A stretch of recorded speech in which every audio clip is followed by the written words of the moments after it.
Kyra Williams and Blake Corum, how he supported Kyra Williams and being that 1-2 punch, that has been good so far this season as well. And you look at the last 2 ball games of this Rams football team rushing, 204 rush yards, and I think a total of 6 touchdowns.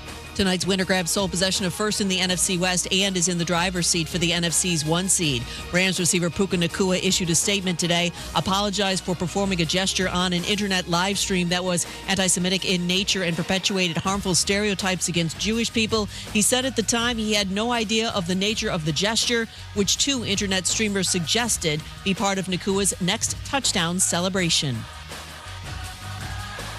Hey, it's your resident Super Bowl champ, Chris Candy. Coming up Friday, I'll tell you why the Bears need to beat the Packers if they want to avoid missing out on the playoffs entirely. It's Unsportsmanlike, 6 a.m. Eastern, right here on ESPN Radio, ESPN2, and ESPNU. Matt Moscona. I'm very important. After further review. Say it one more time. After further review with Matt Moscona. And here we go. Live from the Raising Cane studio. Let's ride!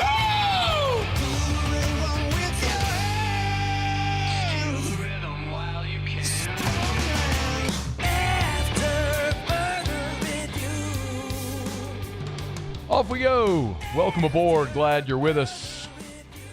It's AFR presented by Decision Critical, Concierge Nursing. I'm Matt. This is Shaq O'Neal, and I hate Matt. Paul O'Neal. They're chanting Paul O'Neal's name. You so. And Mr. Toby Tomplay.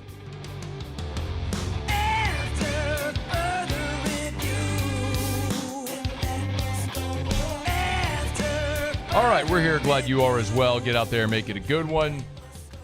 Ross Jackson in about 15 minutes. We'll head to Oxford, talk to Michael Katz, preview Ole Miss Tulane next hour, Lee Sterling's best bets, Mike Triplett in hour 3. Let us begin as we do every single day. It's time to pop the top on another edition of AFR with Bud Light. Drink easy. It's been really quiet out at LSU from Lane Kiffin ever since he was hired. Remember, he was hired on a Sunday. He had his introductory press conference Monday. And since then, Lane Kiffin has not spoken a word into a microphone or a camera. He was supposed to go on College Game Day, canceled that. He has not gone on the Pat McAfee show. He did not have a press conference around the December signing period. It has been radio silence for Lane Kiffin, except now he's very active on Twitter, which is objectively really funny. But he has not been very public. He has not been seen really around town, again, except to go work out in the mornings. And I think most people have been perfectly fine with that. He's working. He's building a roster and a staff and all the stuff. Until what happened this week that made some people a little antsy when we learned this week that Frank Wilson is not going to be retained. Not only that he's not going to be retained, but that he's going to Ole Miss. And then within 12, 15 hours of that, Colin Hurley and Carius Kern enter the portal. 9 players have gone in the portal. And I think some are wondering, what's going on? First of all, I will tell you unequivocally that those things, Frank Wilson leaving and Kern, Hurley going in the portal, they're not in any way related at all. I can tell you that unequivocally. So what I wanted to do was kind of give you a best sense, as I understand it, of what has been going on and what Lane Kiffin and Billy Glasscock, the new general manager at LSU, have been doing. Also in conjunction with Mike Williams, who's the director of player personnel at LSU as well on the new staff. And we're learning, all of these guys. I think what is really apparent, remember on Monday here on the show, we had Juwan Johnson with us. And Juwan's one of the guys that's entered the portal and or is intending to enter the portal. And Juwan told us on Monday, just 3 days ago, that up until that point, he had still not talked to Lane Kiffin. And by the way, I don't think that's out of the ordinary. It may seem that way, but just follow the path, right? So Kiffin's hired on that Sunday. Monday is the introductory press conference. Wednesday was the early signing period. So we had a ton of work to do for the December signing period. From there, that brain trust sort of immediately turned the page to roster evaluation. Now, I'm going to be transparent here.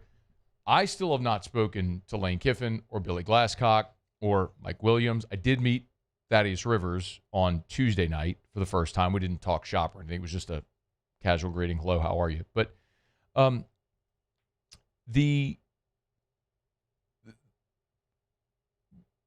I've kind of tried to piece all of this together without having the opportunities to go ask Lane Kiffin questions. I'm trying to piece all this together by talking to a lot of people who have spoken to Lane Kiffin, right? And that's administrators, and that's high school coaches, and that's boosters and agents and current players and current staff members and a lot of people who have had those conversations.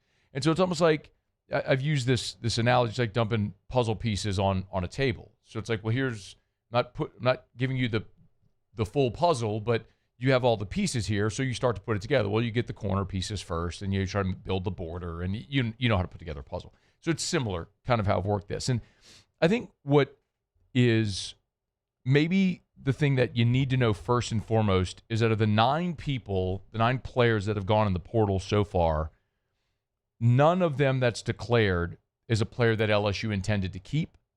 And may surprise you some, but I'll come back and fill in some of these blanks in a second. None of these are players they either intended to keep or keep at the same pay of a year ago. And that's going to be one big shift here. As I will talk a little bit about the financial component of this, the money part of this, because what Lane Kiffin and his staff right now are doing is they are using this time from these couple of weeks since they've been here to do a full evaluation of the current roster.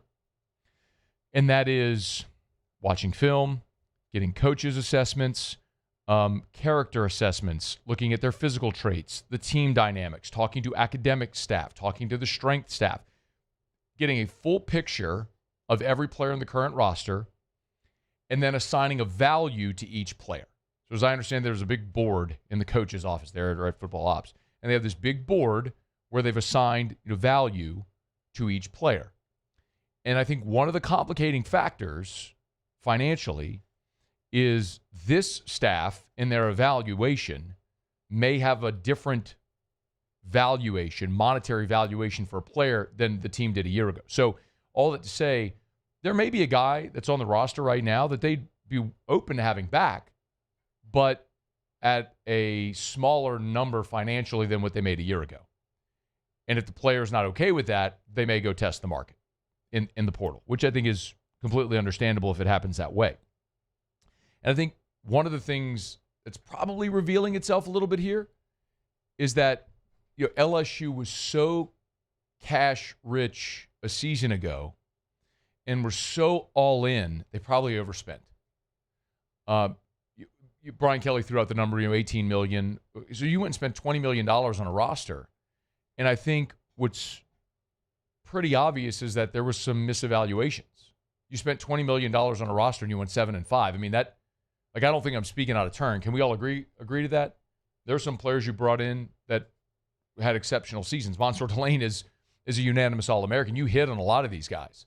But I think you also very clearly misevaluated. You should have spent more on the offensive line. Probably should have spent less at receiver, the skill positions. I mean, it's just very clear in some of these spots where they missed. I think it's also worth noting that a reason this has taken a little bit of time is you have a challenge of the new staff coming in and out, right? So that the staff came in on that Sunday, some more trickled in after, and then the decision was made that these guys would go back to coach Ole Miss in the playoff. Ole Miss plays on Saturday. And so some of these guys have been back and forth, coaching, being in Oxford to coach Ole Miss for their playoff run, and then also coming back and for the signing day, and then back and forth. So I think that's also slowed some of this a little bit as well. I would fully anticipate at this point you are going to have more current LSU players go into the portal before that January 2nd date when the portal opens. Like, you're going to have more players declare for the portal because this week is the week that they are beginning those retention meetings. Like, remember, we talked to Juwan Johnson on Monday, and he hadn't spoken yet to Lane Kiffin. So this week is when those retention meetings with the current roster have started. So I think that's no surprise. It's why you've started to see more of those names come out of players intending to enter the portal, and there's going to be more. They'll leak out and trickle out. How many? I don't know what that number will stop at. But I think one of the things that Lane Kiffin said early on was, like, they weren't, before signing days, like, we're going to sign the best players we can. We're not going to sign guys just because they went to a certain high school or they were offered, and then they're going to go ham in the portal. And, it's very evident what that approach here is going to be. This was Kiffin in that introductory press conference, like, talking about that very thing. We have big picture thinking too. So we're not reaching or we're not signing kids because they're from this school or that school or any of that stuff, okay? We're going to sign the best players that we can on Wednesday, then go to the portal, which I have zero concern about the interest of players with that. Because I know what the interest was of players nationally, come play for us where we were just at. And now when you put that with this stadium, with that logo, makes me want to go get on the phone right now. But the portal's not open. He's telling you what the approach is going to be. And it's interesting to me because we talked a little bit about this with the news that Frank Wilson was leaving and just the different approach, right, that LSU is going to be more portal heavy. And I'm getting a lot of pushback from people saying, like, it's a bad take by me. People, this isn't a take. Like, I'm not giving you my opinion. This is what they're doing. You just heard the man say it. We're not going to go sign a bunch of kids we'll sign the best players we can. They signed 14. And the average rating of the LSU signees was the number one average rating in the country. They're not going to go sign 30. The days of LSU signing 35, 30 high school kids is over. Lane's going to go sign 15 really good high school players and then go heavy in the portal. That's how he wants to do it. And you can say, and I've had some of you point out, well, no, you got to build your base and your foundation through the high school ranks. That was Brian Kelly's approach. And I thought that was the better approach. But what's clearly manifest is you go sign these 18-year-olds. They come, Carius Kern. It's a 5-star. All the investment you made into signing Carius Kern, you get 7 games out of him, he's gone. Wouldn't you rather go sign a guy that's played 28 games at a Power 4 and bring him in for 1 year instead of an 18-year-old that's cutting his teeth? Like, that's the approach. You can make up your mind on what you think is best. I'm just telling you, like, this is what they're doing. Like, this is what Lane Kiffin and Billy Glasscock are doing right now. And yes, you need both. You can't just have one. Like, I'm not telling you they're going to sign 85 scholarship guys out of the portal. Of course, that's stupid. Of course they're not doing that. I don't even think that's plausible. But the key is evaluation. I'm going to continue to underscore, bold, font, 72-point font Times New Roman, like, the key to this whole thing for Lane Kiffin and Billy Glasscock is their evaluation. They believe their ability to evaluate talent and allocate those resources appropriately is the differentiator. Think about the NFL. Let me give you an example that maybe you're not emotional about, that, so this will make sense. Look at the Miami Dolphins. Miami drafted Tua with a top 10 pick. That's okay. Sometimes you miss on draft picks, but they're still on a rookie contract. The problem Miami has is the gigantic $250 million contract they gave Tua, because next year Tua is owed $56 million against the cap. That's 18% of Miami's cap. So between Tua and Tyreek Hill, Miami, that 35% of their entire salary cap next year is tied up into Tua and Tyreek Hill.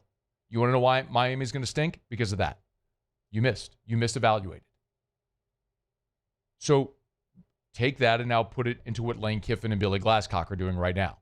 They understand the budget they have to build this roster, and they are trusting their evaluation to go do that with how they're looking at current guys on the roster, what financial investment they believe they're worth for retention, the high school class that you just signed with 14 players, and then what we're going to see come January 2nd. And that's what they have been doing since Lane Kiffin showed up. It has been all about evaluating the roster, assigning financial values to all of these players currently, prioritizing players and positions in the portal. So come January 2nd, you're hitting the ground running, ready to roll. That's where they are right now. And one other interesting note to remember, the portal opens January 2nd, but players can't actually visit. That's a Friday. Players can't actually visit campus until January the 5th, that Monday. So I've still had people at LSU use the word explosive to me. They expect January 2nd to be explosive. But I don't think it's going to be like all just one big dump on January the 2nd of talent coming in, because you are going to have some guys, I think, that come on the 5th or that week to make visits. So just something to file away and keep in mind as LSU gets closer. But Lane Kiffin and Billy Glasscock and Mike Williams, they're head down right now in all their evaluations. And this week they're starting to make their way through the current roster to determine who will be back next year. And I do think over the remainder of this week, as we head toward the bowl game next week, a week from Saturday, you'll have even more current LSU Tigers declare their intention to hit the portal. All right, it's after further review. Our show, But Never Day, is brought to you by Bud Light. Drink easy with a great taste of Bud Light. Official beer of AFR. Official beer of the LSU Tigers. Official beer of the New Orleans Saints. Got some time off. Maybe going to head out to some holiday parties. Of course, we got our company Christmas party here tonight. Or maybe it's, of course, I always remind you to drink responsibly. If you do drink, don't drive. Our friends at Mockler Beverage always want to encourage everybody to be safe all the time, but certainly during the holiday season as well. But make sure that if you are drinking responsibly, you do so with the great taste of Bud Light, the official beer of AFR, the official beer of the LSU Tigers, the official beer of the New Orleans Saints. Drink easy with Bud Light. Okay, let me not get a break. We'll come back. The Saints added a running back, and a really interesting piece by Ross Jackson up at LouisianaSports.net about how the Saints have improved one of their biggest Achilles heels and biggest flaws from earlier in the season. Ross is going to join us to talk about that next at AFR. AFR. I know this is a first world problem, but you ever pull up your web browser and then you just see like the little wheel spinning, and instead of a website loading in like half a second, it takes like 4 seconds. And those 4 seconds feel like 4 hours. Like, you know what I'm talking about, right? Yes, again, first world problem. But if you want to be rid of that problem forever, you need Rev. R-E-V. Let'sRev.com, Let'sRev.com, Let'sRev.com. 90 years of local service, lightning fast internet speed, backed by great local providers and an all-fiber network. So sometimes, as annoying as it is, if a storm comes, again, first world problems, but storm comes or whatever, knocks power out, knocks internet out, with Rev having a fiber network that's buried under the ground, you don't have to worry about a tree falling on a power line and knocking out your internet. R-E-V. Let'sRev.com. Gulf Coast Bank and Trust is giving our customers the power to bank anywhere, anytime during this challenging event. And we're right there with you. Our mobile banking app is a smart way to manage your money and time. Gulf Coast Bank and Trust, the bank that cares about you. Hi, I'm Mitchell Meredith. At Locke Meredith, Sean Fagan & Associates, we know each case and client are unique, and that no two cases are the same. But one thing remains constant, and that is our passion to help our clients. After an accident, we know your life has changed, which is why we passionately fight to make you and your family whole. Remember, whether you hire us at all, give us a call at 272-5555. We're here to serve you. With all the delicious chicken finger options, it was an impossible decision. How about a box combo? Good. Now what can I get for you? No, I want a Caniac combo with extra cane sauce, no slaw, 2 extra toast, and a half sweet tea, half lemonade. Celebrate the holidays with Raising Cane's chicken fingers. One love. Jordan Faber here with some exciting news. Faber Automotive has officially arrived. We're proud to introduce your new hometown dealership, Faber Chevrolet GMC. That means more inventory, better deals, and the same great local team. Now backed by the trusted Faber family name. Whether you're shopping or servicing, you'll feel the difference from day one. Allow us the opportunity to earn your business. Fabry Chevrolet GMC. Visit us in St. Francisville or online at fabrychevrolet.com. Dr. Johnson, that's my guy. He gonna tell me when I need to do better. He gonna tell me when I need to slow down. And I trust him 100%. The medical care that I receive at LSU and with Our Lady of the Lake is top tier. I really trust what they telling me, and they keep me right. The Windsor Senior Living Community in Mandeville, Louisiana is a beautiful, vibrant apartment community geared towards seniors. They are nestled right in the heart of Mandeville, where seniors live a more carefree lifestyle in spacious apartments with the peace of mind that comes from having a little extra help. Call the Windsor at 985-624-8040 to schedule a lunch and tour. Come see how the Windsor can be your passport to peace of mind. Most roofers just replace your shingles.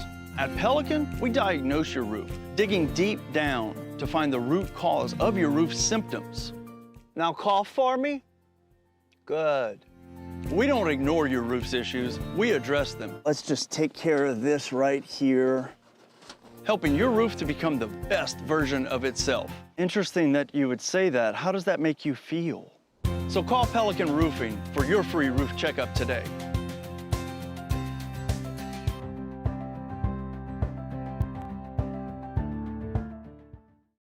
Looking for the ultimate game. After further review with Matt Moscona, presented by Decision Critical Concierge Nursing. Healthcare for your lifestyle. Learn more at decisioncriticalvr.com.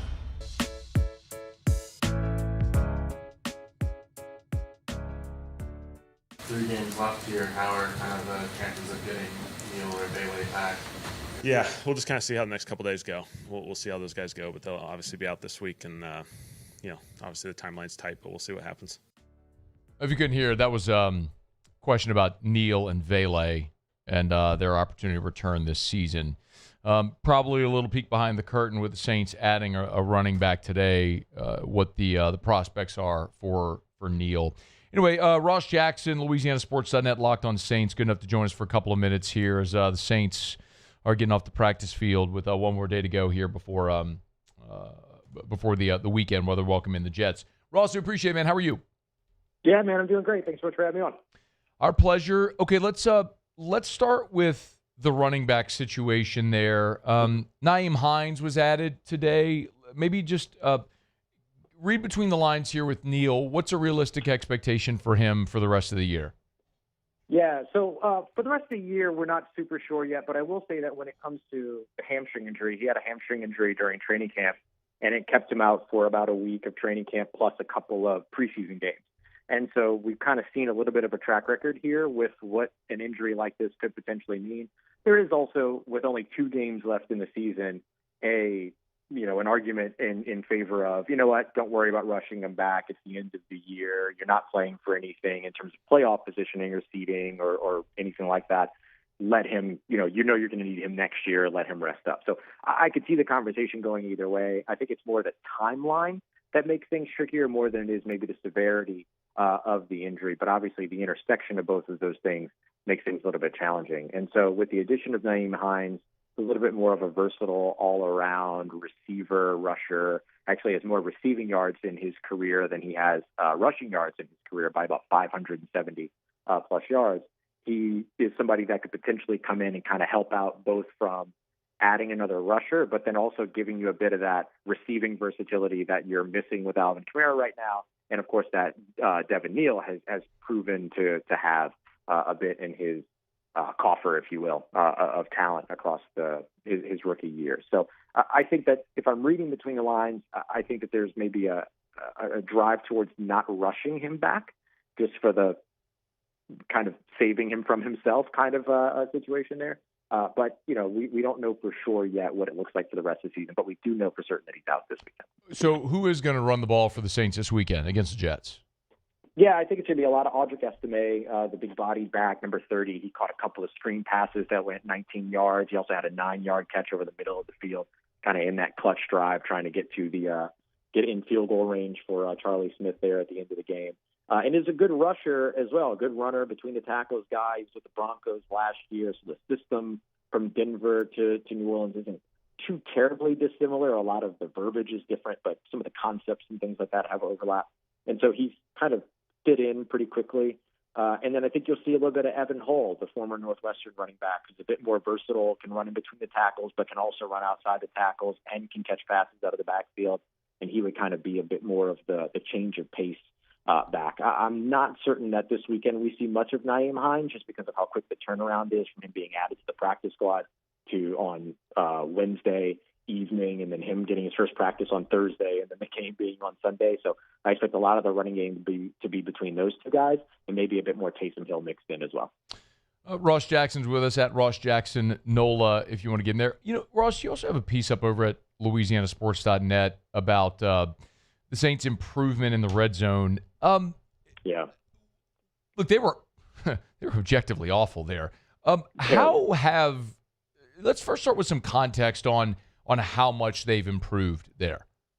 Yeah, I think it's important to state just how bad they were. Like, I don't mean to drive this home, but historically bad, Matt. At 34.5% before the last three games, that was their conversion rate of red zone possessions to touchdowns. If you look at the 320 NFL seasons that have been played in the last 10 years, that was number 317. Ooh. So fourth worst. Bad. And so now all of a sudden, though, over the course of the past three games, they've had 8 red zone possessions, 6 red zone touchdowns. They're at 75%. That's tied amongst a pretty lengthy group of teams for second in the NFL at 75%. So they've completely turned this thing around in terms of their ability to be able to produce in the red zone. And a couple of things that they did to kind of make that possible is really good pre-snap designs by Kellen Moore, using sort of the offset tight end usage for Kelvin Banks Jr. on the Devin Neal rushing touchdown, a lot of motion on the 12-yard slant touchdown to Chris Olave, and then just allowing his offense to be his offense as opposed to trying to shoehorn sort of the Taysom Hill game plan in, which is something that he never really feels very comfortable with, Kellen Moore, or hasn't really seen a lot of success with at least. And so once he kind of got away from trying to make that happen, it felt like this thing really settled in here over the course of the past three games. How much also, and this is just something that's completely subjective, how much do we attribute this to Tyler Shuck just getting better and more comfortable? Yeah, I think there's a good portion of that. I think that there's a portion of it's him getting, better and more comfortable, and it's maybe Kellen Moore being better and more comfortable with Tyler Shuck at, under the hood, if you will, as well. Like, I think all of that still plays into how this all works out for New Orleans. And so I think that's a major part of it. I think that Tyler Shuck has done a very good job with the little things like ball placement, timing, quick reads, going through the tour progressions, understanding what the goal is of each player in each play and how to dissect that and how to utilize it. And then adding his own ability to be able to be a runner and extend plays to that equation as well, I think has been a big part of it. And so even in situations where it's just a handoff, sure, it's just a handoff, but his ability and the defense's knowledge of his ability to also keep it and run maybe causes a hesitation somewhere that helps it, right? So there is like a little bit of a ripple effect with the effectiveness of Tyler Shuck and the threat of Tyler Shuck, both as a passer and as a runner, that has also kind of contributed to this really big-time turnaround within the 20s. Ross Jackson, LouisianaSports.net, and Locked On Saints. Make sure you subscribe on your favorite podcast app or on YouTube. You can read Ross over at LouisianaSports.net. One more thing, the absentee list at practice, I know you were out there, but it's long and distinguished. What do you think of great significance here on this absentee list from earlier today? Yeah, I mean, look, we know, like we just discussed, we know, Devin Neal's out, but we know the same thing for Devon Bailey, who has totaled 16 catches and over 200 receiving yards and a receiving touchdown in the last 3 games. So he's become a big part of what the Saints are doing on offense and how comfortable Tyler Shuck has been. And so the wide receiver room is going to be one to watch, especially because we also didn't see, or Mason Tipton also wasn't seen out of practice today as well. And so what we don't know is, was that injury related, or is that part of the roster management around having to deal with all of these injuries? And so that will be a name just to kind of watch in terms of maybe what happened there. But But if that's an in-practice injury or something that happened, and that's a big-time hit to what is already a shorthanded wide receiver room. And then on the offensive line, no Cesar Ruiz still, and so I would expect William Sherman potentially to be back in there. They went with him instead of Torres Simpkins this time to get a look at him. But that means that the Saints are down to 6, 7, 8 offensive linemen at this point yet again for another season. And so those are going to be the big things to watch. It's going to be a really hampered offense potentially going up against the New York Jets this weekend. I'm sorry. Did you say 6, 7? Yeah. Oh, I did say 6, 7, didn't I? You said 6, 7, 8. Well, I just omitted the 8. I'm with the times. There are children heading home from school right now in their parents' car that are laughing hysterically and annoying their parents, and we all have you to thank for that, Ross. You're so welcome. He is Ross Jackson, LouisianaSports.net, Locked On Saints, of course on Twitter at Ross Jackson Nola. Thanks, man. We appreciate it. Absolutely, bud. Appreciate you. Talk to you soon. You take care. Stay safe. All right, babe. Be well. It is after further review. We're brought to you by Parish Restoration. The 6-7 thing has to stop. That it needs to expire immediately. We're brought to you by Parish Restoration. I mean, Kim Mulkey calling a timeout the other day, if you didn't see it, when the women were playing that day game over at the Maravich Center, and they were at 65 points. Mulkey called a timeout. And it was a day game. So it was like the day where all the kids took off. I guess it was like field trip day over at the Maravich Center. And she called timeout to drop an inbound play to get a very quick bucket to get to 6-7. And the explosion of, I mean, do we have that? I got to be able to find this really quickly. If you haven't seen it, it's everywhere. ESPN shared it on all their platforms. I mean, it was. I don't know. Let's see if this is the 6-7 moment. Wait, this is it. I think this has got to be it. I don't know why they would share anything other. Yep, here it is. Can you? I have no idea what the heck you're talking about, but I'm having fun.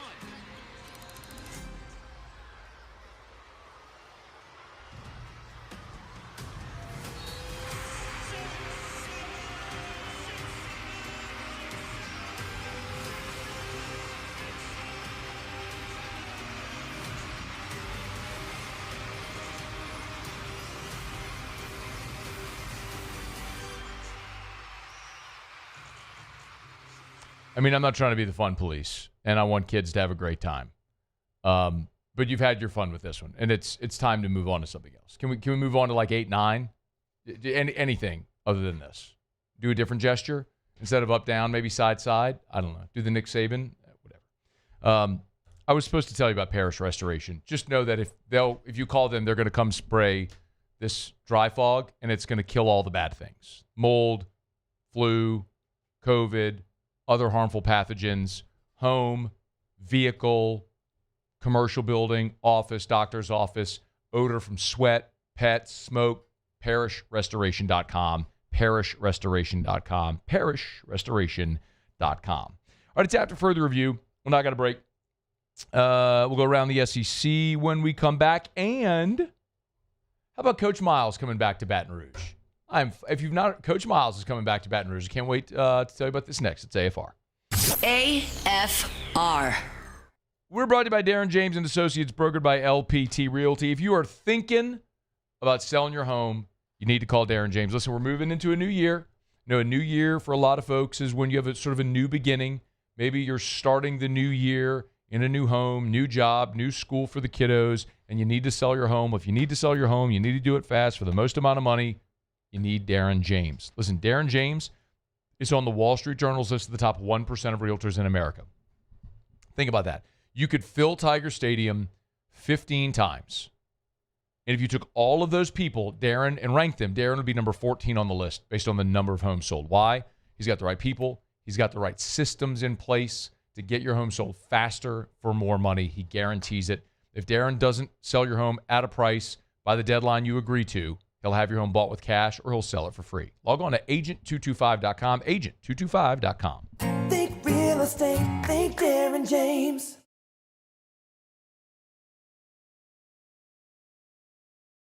At Bayou Automotive, we believe in a sales process that puts you first. We want you to experience an easy purchase with clear pricing and great service. Let Bayou Ford and Bayou Chrysler Dodge Jeep Ram be your trusted partners in finding your perfect vehicle. The crew at Bayou Automotive is going to do right by you.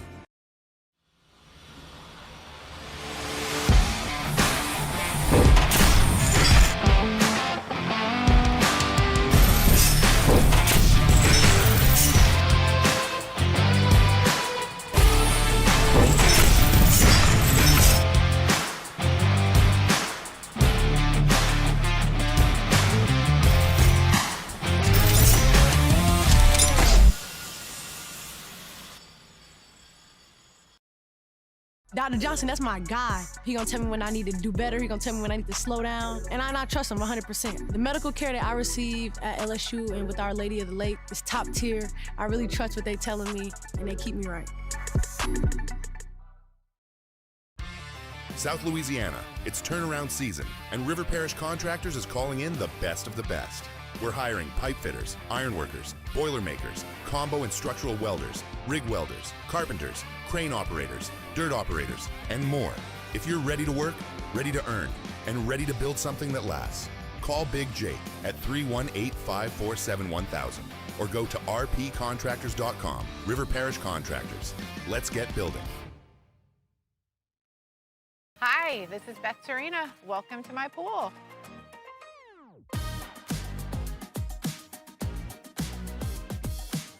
The first time I saw this beautiful pool, it exceeded every expectation that I had. They were able to get everything we wanted in this pool. It is a beautiful pool. We live out here, we eat out here, we watch TV out here. This is like our living room outside. We love this pool and everything about it. When we decided to build our pool, we called a great friend who is one of the best pool builders in the country in North Louisiana, and we said, who would you choose to build a pool in Baton Rouge? And without a hesitation, he told us Russell Pools. He said their history, tradition of great builds, great pools was unmatched. So of course, who did we call? Russell Pools. The advice I would give to anyone looking to build a pool is first call Russell Pools. They'll do an incredible job. It'll be incredibly organized. It'll be time efficient, and you will have your pool in no time.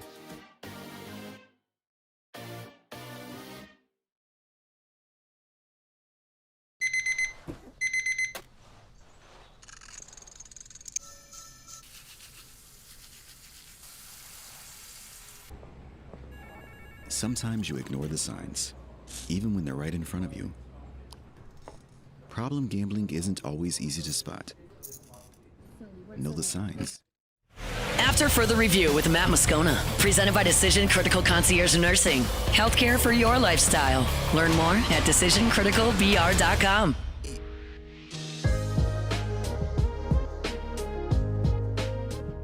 And so much flu going around right now. And my wife Erica works at a school. She's like, they're dropping like flies. Sick, and you need to get over it, or you want to build up your immunity. IV hydration therapy is a great way to do that. Decision Critical can come to your home or office, so it's super convenient. DecisionCriticalBR.com, DecisionCriticalBR.com. IV hydration therapy, just one part of the bevy of menu of services that they offer at Decision Critical. It's not just healthcare. It's healthcare for your lifestyle. It's After Further Review. We're glad you're hanging out with us here. I love this story. I mentioned Coach Miles is returning to Baton Rouge, but not Les Miles. Ben Miles. So Matt Zenitz reporting that Florida State grad assistant Ben Miles is set to be hired as Marshall Faulk's tight ends coach and recruiting coordinator at Southern. It's a return to Baton Rouge, as he notes, for the son of former LSU head coach Les Miles. Before Florida State, Ben Miles worked at Texas A&M. So Ben and Manny were both trying their hand at coaching. You know, we've talked to Smacker, who is living in Dallas and doing media, and Macy Miles, who, this is so wild. Macy, when Les was hired, right, and they in 2005, and they had the introductory press conference. Kathy Miles at that press conference was holding their infant child. That was Macy, who's now like a stud softball player at UCF down in Orlando. So the Miles children are all grown up and doing well. Regardless of how everything ended with Les and Baton Rouge, that's irrelevant.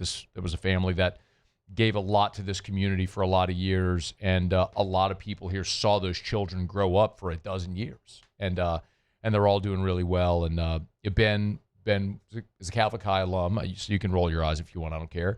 Was part of the state championship team with Clyde Edwards-Helaire that upset Rummel in the Dome. Ben caught a touchdown pass in that game. And is an all-around great dude, and I'm very excited for him. So congrats to Ben Miles. He'll be coming back to Baton Rouge to join Marshall Faulk's staff as tight ends coach and recruiting coordinator. And so we are all connected in the great circle of life. All right, it's After Further Review. another former LSU coach, is heading back to the SEC. I'll get to that in a second. We are brought to you by the Williamson Eye Center. 924-2020, 924-2020, or WilliamsonEye.com. That's WilliamsonEye.com. It is not too late, y'all.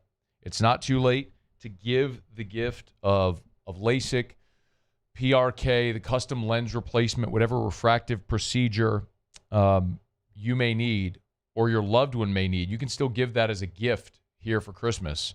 And if a lot of times families will go in and purchase that procedure for a loved one, and then on Christmas, like the Williamson Eye Center can give you like a gift certificate. They can make something beautifully packaged that you can actually present to your loved one for Christmas. But give them something that will last forever. Give them the gift of sight. 924-2020, 924-2020, 924-2020, or WilliamsonEye.com. Okay, do it every day about this time. Let's go around the SEC. Around the SEC, bringing you the biggest news from the nation's best conference, the Texas Longhorns. Steve Sarkisian has fired defensive coordinator Pete Kwiatkowski and passing game coordinator Dwayne Akina, and Will Muschamp is returning to Texas as the defensive coordinator. Remember, Muschamp previously was the defensive coordinator from 2008 to 2010, where he was actually the coach in waiting and then got the head coaching job at the University of Florida after that. Muschamp had been on staff at Georgia since 2021. The Missouri Tigers. Bo Pribula will enter the transfer portal. He will miss the Gator Bowl. Transferred this year to Missouri from Penn State. He's told the staff that he's leaving, so he won't play in the Gator Bowl against Virginia. Helped Missouri to a 6-1 start this season. Was hurt early in the third quarter of a game against Vanderbilt and has not played. So Matt Zollers will play the bowl game. The Ole Miss Rebels. 4 Ole Miss starters have announced they will return for 2026. Chief among them is linebacker Suntarian Perkins, defensive tackle Will Eccles, center Bryson Sanders, and defensive back Antonio Kite, all committing to returning next year, year one of the Pete Golding era. Rebs attempting to bring back star running back Kawan Lacey and Trinidad Chambliss, but obviously LSU may have something to say about that. Texas A&M! Running back Le'Veon Moss is questionable for Texas A&M's game against Miami on Saturday. Moss missed the final 6 games of the regular season with an ankle injury, but he has returned to practice here ahead of the CFP. In his absence, redshirt sophomore Reuben Owens has blossomed into the leading rusher there for the Aggies. The Auburn Tigers. Starting defensive tackle Malik Blockton will enter the transfer portal. He has been there at Auburn for the past 2 seasons. He was a 3-star recruit in 2024, but has emerged into being one of the more consistent defensive linemen there for the Tigers. Played 413 snaps, which was most among Auburn's interior defensive linemen this year. The Florida Gators. And tight end Hayden Hansen will enter the transfer portal. He was the starting tight end for the previous 25 games since he showed up in 2023. Actually started 9 times as a redshirt freshman. He's in his 4th season with the Gators, started all 12 games this year. He's 6'7", 246 pounds. He's got 1 year of eligibility remaining. All right, there you have it. That is Around the SEC. Thursday shows presented by Decision Critical Concierge Nursing. Every Thursday during the football season, we check in with our buddy Darin Tietgen for our Fantasy Blitz. Before you set your roster, check with our guys at whotostart.net, who2start.net. Our Fantasy Blitz with Darin Tietgen is next to wrap up hour number 1 of AFR. After further review. We're brought to you by River City's 1 Hour Air, where they're always on time or you don't pay a dime. Give them a buzz, y'all. 752-0001, 752-0001, 752-0001, 752-0001. Look for the big yellow vans and trucks with the giant clock on the side. You see them all over town because your friends and neighbors trust River City's 1 Hour Air just like I do. I've mentioned this often before, but I'm going to say it again. It is worth joining their maintenance club, okay? Erica and I joined the maintenance club years ago, so I'm not touting something that I don't pay for. This is something Erica and I pay for, and it's a commitment we made because it's worth it. As a part of the maintenance club, you get complimentary seasonal maintenance. So when we talk about the heater safety check and the AC tune-up, that's complimentary. They call you to schedule, by the way. It's incredible. That pays for this. It also gets you front-of-the-line service. It gets you membership club pricing. It's worth it, y'all. It's River City's 1 Hour Air, 752-0001. These are luckiest ice cubes in the world. They could have been a thankless bed for an all-you-can-eat salad bar. But instead, they've been called upon to cradle and cool a crisp, refreshing Dos Equis. Huh. Looks like the lucky just got luckier. Dos Equis. At Bayou Automotive, we believe in a sales process that puts you first. We want you to experience an easy purchase with clear pricing and great service. Let Bayou Ford and Bayou Chrysler Dodge Jeep Ram be your trusted partners in finding your perfect vehicle. The crew at Bayou Automotive is going to do right by you. ED, low T, or simply seeking to optimize your health and performance? Goodwood Men's Sexual Wellness offers a range of discreet services to address your specific needs. We empower men to reclaim their health and confidence. Visit yourgoodwood.com. Hi, this is Beth Tarina. Welcome to my pool.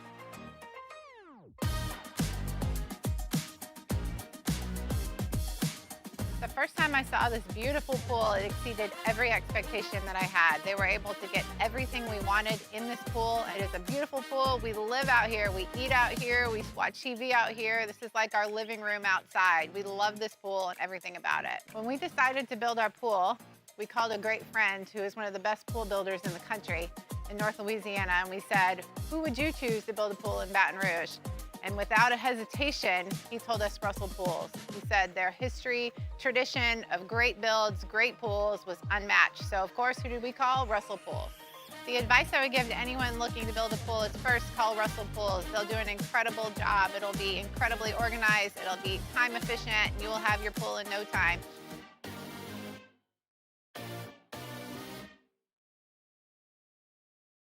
Hi, I'm Mitchell Meredith with Locke Meredith Sean Fagan & Associates. We take great pride in educating our clients about their rights. Whether you're injured at work or while you drive, call our office at 272-5555. Knowledge is power, and you should know your rights after an injury. Hi, I'm Sean Fagan of Locke Meredith Sean Fagan & Associates. When insurance companies have been unfair, we've never been afraid to go to trial. Fighting hard to protect your rights, we never settle a case out of convenience. We only settle when it's right for you. Whether you hire us at all, give us a call. With all the delicious chicken finger options, it was an impossible decision. How about a box combo? Good. Now what can I get for you? No, I want a Caniac combo with extra cane sauce, no slaw, 2 extra toast, and a half sweet tea, half lemonade. Celebrate the holidays with Raising Cane's chicken fingers. One love.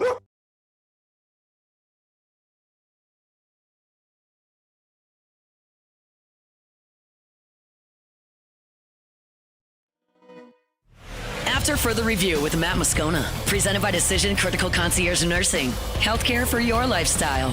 Learn more at decisioncriticalvr.com. After further review, this is the Fantasy Football Blitz. Do you know who I am? Powered by whotostart.net. Who the hell are you? Whotostart.net. The Fantasy Football Blitz. Who the bitten? This is the Fantasy Football Blitz. Powered by whotostart.net. Wrapping up hour number 1. Darin Tietgen joins us. Get your fantasy football questions in. Email us, tweet us, or text 225-396-4400, 396-4400. Darin, how are you, man?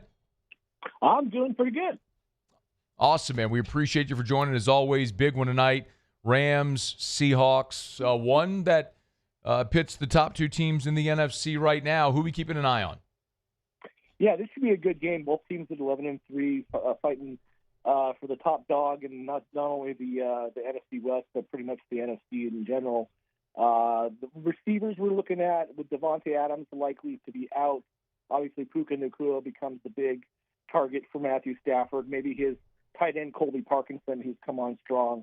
And then, of course, for the Seattle Seahawks, it all goes to JSN. What about sleepers for this week? Yeah, we've got a couple for you. One that you probably have possibly mentioned on a different segment, but Audric Estime for the Saints looks like kind of one of the last guys standing for the Saints running back core. Good matchup against the Jets. The Jets are pretty much given up, but definitely not the defense they once were. So look for Audric Estime to get, I don't know, maybe 12 or 15 carries, maybe a touchdown. So if you're looking for that last flex spot or something like that, Estime could do the trick. Then also at wide receiver, we're liking Jalen Coker from the Panthers. They're facing a Tampa Bay team that runs that Tampa 2 scheme, and Coker, big guys like him and Ted McMillan for the Panthers should do well against that zone scheme for Tampa. All right, you can get your questions in for Darin. Email us, tweet us, or text 225-396-4400, 396-4400, 396-4400. We'll get to it. Craig said, all right, who to start, Justin Herbert or Drake May? Probably going with May here. I think they're just going to the Chargers are just going to rely on the run with Herbert's hand. It's not his throwing hand, obviously, but it's still bothering him a little bit. So I'd expect them to run a little bit more than the Patriots, and the Patriots do have a nice matchup. So I think I'm going Drake May there. Grant, another quarterback question: Tyler Shuck or C.J. Stroud? Who to start? Yeah, I'm still not. I mean, the Shuck is looking good in terms of being, an NFL quarterback, but not necessarily a fantasy quarterback. C.J. Stroud's got the nice matchup. He has some good weapons, so I think I'm going Stroud. Another quarterback question from Ray: who to start, Stafford or Love? Stafford goes to a pretty hostile environment. I'm not sure if I haven't checked the weather up in Seattle, but I understand it was supposed to be raining, so Stafford might be a riskier play, especially without Devontae Adams. So I'm leaning Jordan Love there. Man, all quarterbacks so far. Mitch, Caleb Williams or Matt Stafford? Who to start? Yeah, same answer. With Stafford traveling up to Seattle and the tough environment with rain and one of his best receivers, I would probably go with Caleb Williams there. You can text us 225-396-4400, 396-4400, 396-4400. Charles, all quarterbacks so far, man. Lamar Jackson or Jordan Love? Who to start? Well, Lamar Jackson hasn't looked like the fantasy stud that he usually is, but for some reason I think this is going to be a big week for him, rebound week, using his legs, probably a rushing touchdown. So I'm gonna go with Lamar here. Finally, a non-quarterback question: George Pickens or Michael Wilson? Who to start? Boy, I tell you that Michael Wilson, when Marvin Harrison Jr. is out, and especially if Jacoby Brissett is at quarterback, Michael Wilson is an absolute stud. I think MGH actually was practicing this week, so if he plays, I would bump Wilson down a little bit. If he doesn't play, Wilson's the play. Otherwise, you go with Pickens. Here's one from Ben. Back to the quarterbacks: C.J. Stroud or Matt Stafford? Who to start? Yeah, oh boy, this one's a little bit tougher. Stafford, like I said, I think I got ESPN right here, and I saw that Seattle's looking a little nasty in terms of weather. So I think I'm gonna go safe and say Stroud. I'm trying to look right here to see if I can get an update. Like it's 40 right now. It's 45 degrees. Feels like it's 37, and there is light rain right now. I'm trying to see what it'll be at kickoff, but yeah, it's showing rain all the way up until about 8 o'clock tonight. So yeah, it could be a little bit ugly. That ball's a little slick, and I mean Stafford knows how to play in those conditions. But for fantasy purposes, if you had somebody that's a little bit safer playing in a dome, then I would go with him. Darin, we no show the next 2 weeks because of the holidays. Or do we still have a promo code available for folks that might be interested heading into their playoff run? Yeah, you throw ESPN in there. That'll get you to the 10% off, and it is for a year. Our subscriptions are yearly, so it would last you through all of next year as well. Awesome. Use the promo code ESPN over at whotostart.net. That's who the numeral 2, whotostart.net, whotostart.net. Promo code ESPN. Darin, always appreciate it, man. So I would assume then by when we're back at the beginning of January, regular season will be over, so we'll be done? That is correct. It's been great talking to you again, Matt. Appreciate the support. Man, it's our pleasure. Thanks for making the time. We're like going on a decade and a half, so let's just keep it rolling, man. Thanks, dude. Thanks. All right, buddy. Be well. That's Darin Tietgen. It's After Further Review. We're brought to you by Lee Michaels Fine Jewelry, lmfj.com, lmfj.com. Hey, look, it's not too late to go get the perfect gift. You can thrill her or him with a gift in the red box from Lee Michaels Fine Jewelry. Yeah, ladies, maybe buy a beautiful watch for him. Wedding bands as well. I bought my wedding band at Lee Michaels, as a matter of fact, when Eric and I got married. Diamond engagement rings, beautiful necklaces, pendants, bracelets. They have everything. It's earrings, Lee Michaels Fine Jewelry. 10 locations and online at lmfj.com. Hour number 2 is next. After further review. Coming up after the top of the hour after SportsCenter, I do want to talk a little bit about an incredible honor for Mansour Delane that will put some context around. That's coming up. We'll head to Oxford to preview Ole Miss Tulane in about 35 minutes from right now. We are, as always, brought to you by our friends at South Point Volkswagen, southpointvw.com. Y'all, the year is almost over, so the best time always to go buy a new vehicle, end of the month, end of the year, when inventory's got to go. So as we're talking here with 13 days left in the year, I mean, this is the time to go buy a new vehicle. The 26s are already showing up over at South Point Volkswagen, but the 25s, what's left of them, they got to go. So amazing time, as if there isn't always a great time, to go buy a brand new vehicle at South Point Volkswagen. Airline just north of Highland, or online at southpointvw.com. Southpointvw.com. South Point Volkswagen, what's your direction? South Louisiana, it's turnaround season, and River Parish Contractors is calling in the best of the best. We're hiring pipe fitters, iron workers, boiler makers, combo and structural welders, rig welders, carpenters, crane operators, dirt operators, and more. If you're ready to work, ready to earn, and ready to build something that lasts, call Big Jake at 318-547-1000 or go to rpcontractors.com. River Parish Contractors. Let's get building. My father, J.B. Falgu, had a vision of growth for First American Bank and the communities we serve. The bank's foundation was built on his legacy of compassion, loyalty, and dedication. Through his years of leadership, First American has prospered to heights even J.B. could not have imagined. I know my father would be extremely proud of the customer service and financial stability that First American provides to Southeast Louisiana. We continue to thrive because of the legacy of J.B. Falgu. Jordan Faber here with some exciting news. Faber Automotive has officially arrived. We're proud to introduce your new hometown dealership, Faber Chevrolet GMC. That means more inventory, better deals, and the same great local team. Now backed by the trusted Faber family name. Whether you're shopping or servicing, you'll feel the difference from day one. Allow us the opportunity to earn your business. Faber Chevrolet GMC. Visit us in St. Francisville or online at FabreChevrolet.com.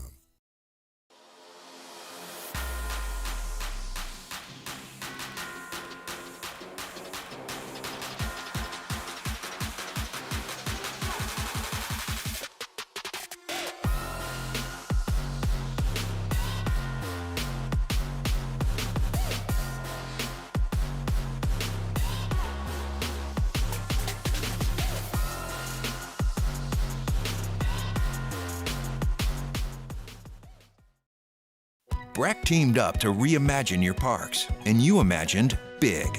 With your help, we went to work, creating 12 beautiful community parks across the parish.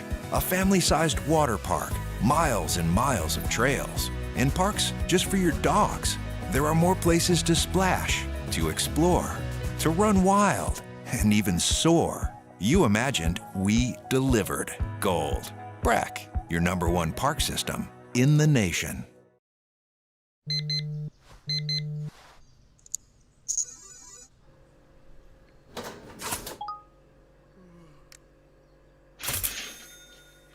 Sometimes you ignore the signs, even when they're right in front of you. Problem gambling isn't always easy to spot. Know the signs, set your limit.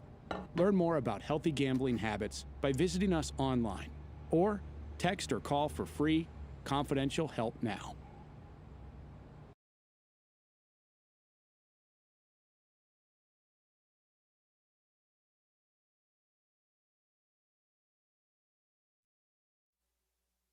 This is SportsCenter.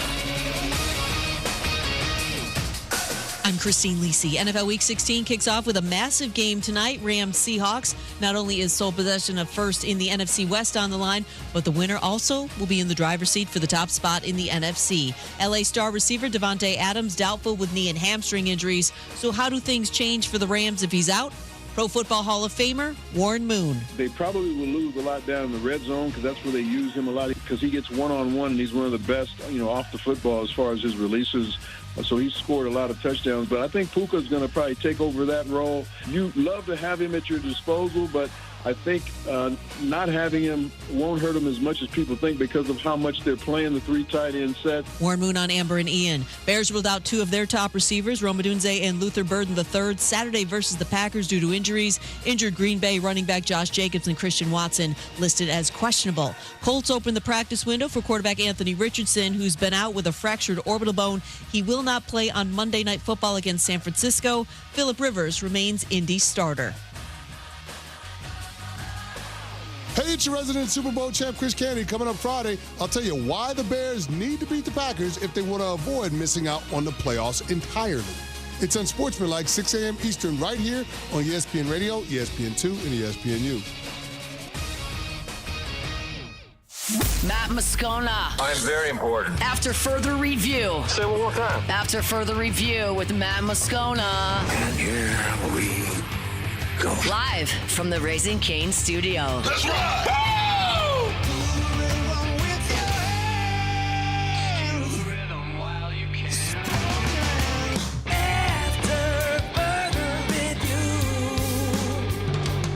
Hour 2, off we go. Welcome aboard. Glad you're with us. It's AFR, presented by Decision Critical, Concierge Nursing. I'm Matt. You're a loser, Matt! Shut up, kid. Paul O'Neill. They're chanting Paul O'Neill's name. You soup. And Mr. Toby Tomplay.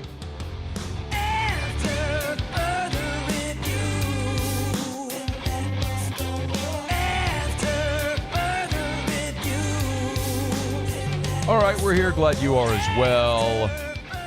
Get out there and make it a good one. We're going to head to Oxford, talk to Michael Katz at the bottom of this hour. Covers Ole Miss. If you haven't been here all week, we've taken time to chat about each of the SEC teams playing games in the first round. Monday, we took a look at Alabama. Tuesday, Oklahoma. Wednesday, Texas A&M. Today, we'll take a look at Ole Miss. As 4 SEC teams will play this weekend in the first round. And then, of course, Georgia is one of those teams with the bye. And it will be fascinating to watch how this unfolds this weekend because, remember, a year ago, all 4 teams that had the bye lost their quarterfinal matchup. Now, part of that was just the absurdity of how it was seeded, where you had Arizona State and Boise State with byes, which was just ridiculous. But, and so, I mean, that's in part why you had the 4 teams lose. But, Ohio State beating Oregon last year, Notre Dame upsetting Georgia in the Sugar Bowl. I mean, I think there is some question about the legitimacy of that. Is it really a benefit having the time off? If it was 1 week off, it'd be something. But when you're talking about Georgia, for example, playing the SEC championship game, and then you're not playing for nearly 4 weeks. 3.5, almost 4 weeks. Is that really a benefit? There's a real question about that. And I guess we'll start to build more of a sample size to learn that. Meanwhile, LSU is preparing for the Texas Bowl. Frank Wilson earlier today tweeted out a photo of he and Lane Kiffin observing practice today out on the Ponderosa. Today was practice number 6 for the Tigers. They'll practice again tomorrow, which will be number 7. And then next week before Christmas, and then they'll head out to Houston for the Texas Bowl, the game a week from Saturday. We always say it's the real benefit of playing in a bowl game is having the opportunity to have all of these extra practices. And now specifically with Lane Kiffin, coming in, being here now, we can watch these guys practice and get even more of a sample of these guys. It's interesting that photo that Frank Wilson tweeted, part of the caption was #AllLove. And there's been this conversation about Lane Kiffin and Frank Wilson. And obviously, listen, we've been talking about this here for weeks. And from the time Lane Kiffin was hired, I've really stumped for Frank Wilson returning for all the reasons many of you have as well. But it was very clear very early that they weren't going to have a spot for him on staff. As I understand it, they did offer Frank Wilson an opportunity to stay on staff, but in a reduced role, an off-field role, which naturally he wasn't going to accept. And I don't blame him at all. And you're talking about a guy with a tremendous amount of experience, who's a running backs coach, associate head coach, making $1 million a year. You took on the interim head coach role here over the last month, and then was going to go be an analyst. I don't blame him one lick for saying no to that.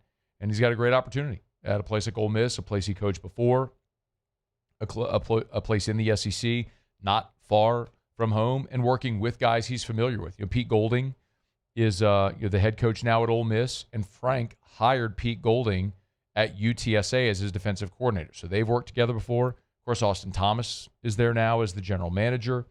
Kelvin Bolden, who was here for the last 5 months, is back at Ole Miss, as you well know. And a lot of those players as well are guys that Frank has recruited. You cross paths a lot on the recruiting trail. A lot of crossover there in who you're recruiting. So there's a lot of synergies that make sense. And I would tell you, having some conversations with folks around the Ole Miss program, I don't think this is going to be surprising to you, but I'm going to verbalize it. I don't think this is one of those things where, there's this emotional response from Ole Miss after Lane Kiffin leaves, and then time goes on and it settles a little bit. I think the exposed nerve endings, the manner in which this happened, was very embarrassing for a lot of people at Ole Miss. I'm talking about administrators, because a lot of them legitimately believed that Lane Kiffin was torn and might return. And as we've talked about here for 6-8 weeks, that was never the case. I mean, I knew it. There's a lot of people who hire, fire, and write checks, as I often say, who knew it. But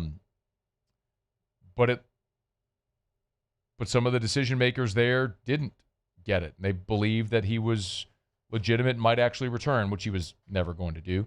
And it left them in a bad spot. It was very embarrassing. And I think as a result, there's a lot of people over there who aren't just going to let this thing settle.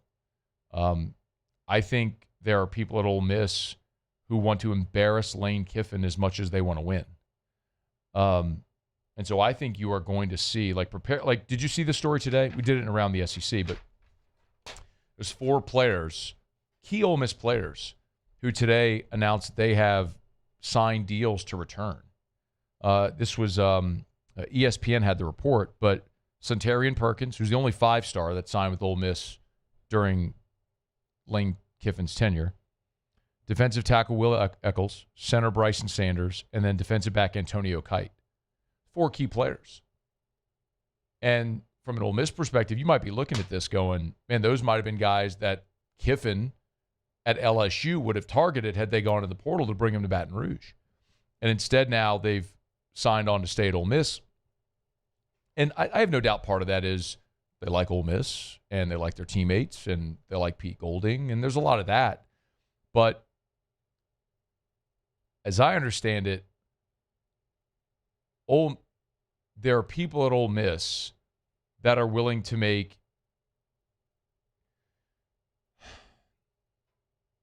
the financial contributions necessary to do things that make Lane Kiffin's job at LSU more difficult and very uncomfortable. What I mean is, you're sitting there as most likely an LSU fan today thinking, okay, well, they hired Austin Thomas and Frank Wilson and Pete Golding's from Hammond, and Kelvin Bolden was here the last 5 months. And, man, they got a lot of guys with inroads into Louisiana. And I'm here to tell you, I think they're going to go target top guys in the state and overpay them to try to get them out of Louisiana to Ole Miss to try to embarrass Lane Kiffin, even if it means over-leveraging themselves for some individual players. Just to try to prove a point and make things uncomfortable. And maybe also to try to drive up prices for LSU. I mean, just think about what just happened with Charlie Weiss. I mean, LSU's paying Charlie Weiss $2 million a year. He starts to get a little bit of cold feet. Boom, here's $2.5 million a year. He goes from $6 to $7.5 million over his 3-year contract. LSU had to go back to the well and get an extra $500,000 a year for the offensive coordinator. I think situations like that are going to replicate over and over and over again coming up. Just file that away. I think you're going to see Ole Miss target current LSU players to try to get them to Oxford. I think you're going to see Ole Miss very intentionally target top Louisiana talent and overpay them to try to get them to Oxford, as much to embarrass Lane Kiffin as it would be to help them win. It's just every conversation I have with folks over there, it just continues to reveal itself more and more that they are embarrassed, they are angry, they are not letting it go away. So it will be interesting to watch what happens here on January 2nd when the portal window opens and when Lane Kiffin and Billy Glasscock, with all the work that they've done evaluating this roster and the portal and everything that's out there, what they're able to do to build the 2026 roster. And ultimately, that's what it's all going to come down to. Because if Ole Miss signs a kid out of Louisiana, but Ole Miss goes 7-5 and LSU's 10-2 next year and in the playoff, nobody's going to care that Ole Miss signed the kid from Louisiana. I mean, it's ultimately going to come down to the results on the field. And that's what LSU's working toward right now. But file that away. We had this convo. I expect that Ole Miss is going to be very, very aggressive, intentionally trying to sign LSU players out of the portal and targeting Louisiana kids in the high school ranks, top Louisiana kids in the high school ranks. All right, it's after further review. Glad you're with us here. We are brought to you by First South Farm Credit, firstsouthland.com. Thinking of buying land? Your first call should be to First South Farm Credit, firstsouthland.com, firstsouthland.com. Maybe you want a big old ton of acreage for your reindeer. Look, they need room to run. They need to practice flying. You know, I would say you could buy that acreage up at the North Pole, but First South Farm Credit can only help you buy land in the contiguous 48. But maybe if your reindeer want a little break from the snow so they can train and run and fly where it's a little warmer, anywhere in the lower 48, firstsouthland.com, firstsouthland.com. Thinking of buying land? Your first call should be to First South Farm Credit because they've been doing that better than anyone else for more than 100 years, since 1916. It's First South Farm Credit, firstsouthland.com, firstsouthland.com. All right, y'all, it's AFR. Thanks for being here with us on this Thursday. I got one more day after this. I'm going to take a couple weeks off, as I always do, around Christmas and New Year's. We get a bunch of vacation days anyway, Christmas Eve, Christmas Day, New Year's Eve, New Year's Day. So I'll just take off 2 weeks and get out of here, recharge the batteries, come back after the New Year. So looking forward to that. But still, business at hand for the rest of today and tomorrow. Mike Triplett's here next hour. We will get to Michael Katz in about 15 minutes from right now. We'll preview Ole Miss and Tulane. Lee Sterling's here later this hour with his best bets. So a ton to do. The Saints injury report is out. We'll update that for you. And I do want to give a hat tip to Mansour Delane, who achieved something extremely rare in LSU football history. We'll do that next on AFR. AFR. All right, we're counting down the shopping days you have left. So Christmas is a week from today, which means you have 6 shopping days left, if you count Christmas Eve. You have 6 shopping days left. If you have not yet gotten that gift yet for the really hard to buy for person on your list, or you just want something fun and creative instead of giving the same thing over and over again, get by Clegg's Nursery. They got so many great gift options. You can start with a very popular Clegg's gift card. That's always a great option. Let them pick what they want. They have so many gorgeous accent pieces for your exterior spaces. Tuned wind chimes are a great gift. If you've never seen these, they have a beautiful selection. They're beautiful, first of all. These wooden wind chimes are gorgeous. They'll match your outdoor decor. And then obviously they're tuned, so when they clang, they play a song. It's beautiful.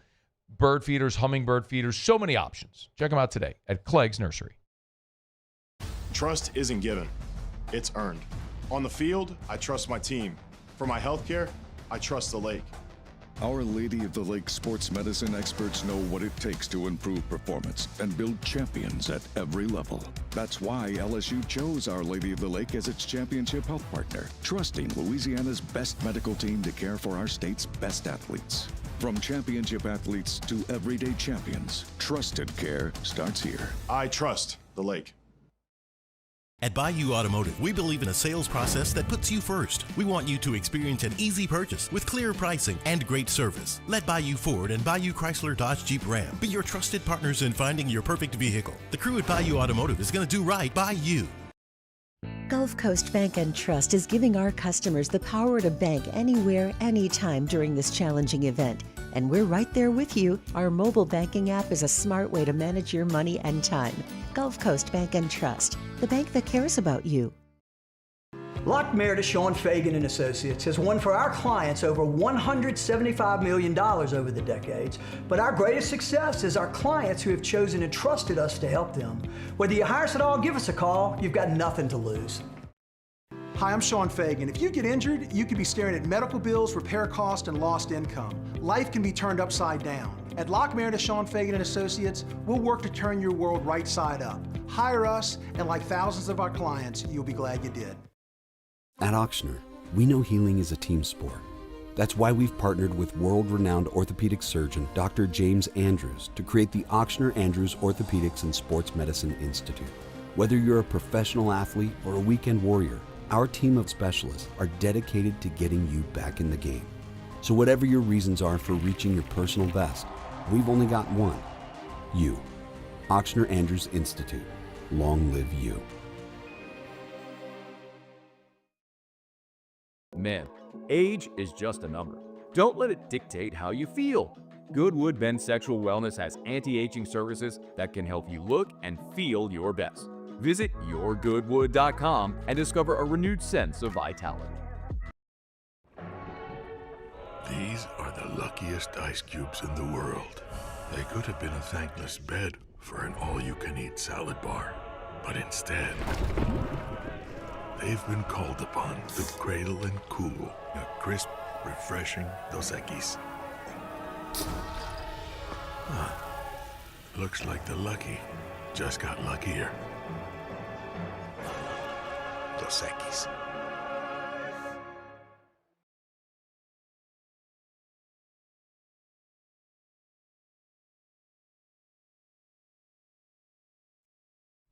After further review with Matt Moscona, presented by Decision Critical Concierge Nursing. Healthcare for your lifestyle. Learn more at decisioncriticalbr.com.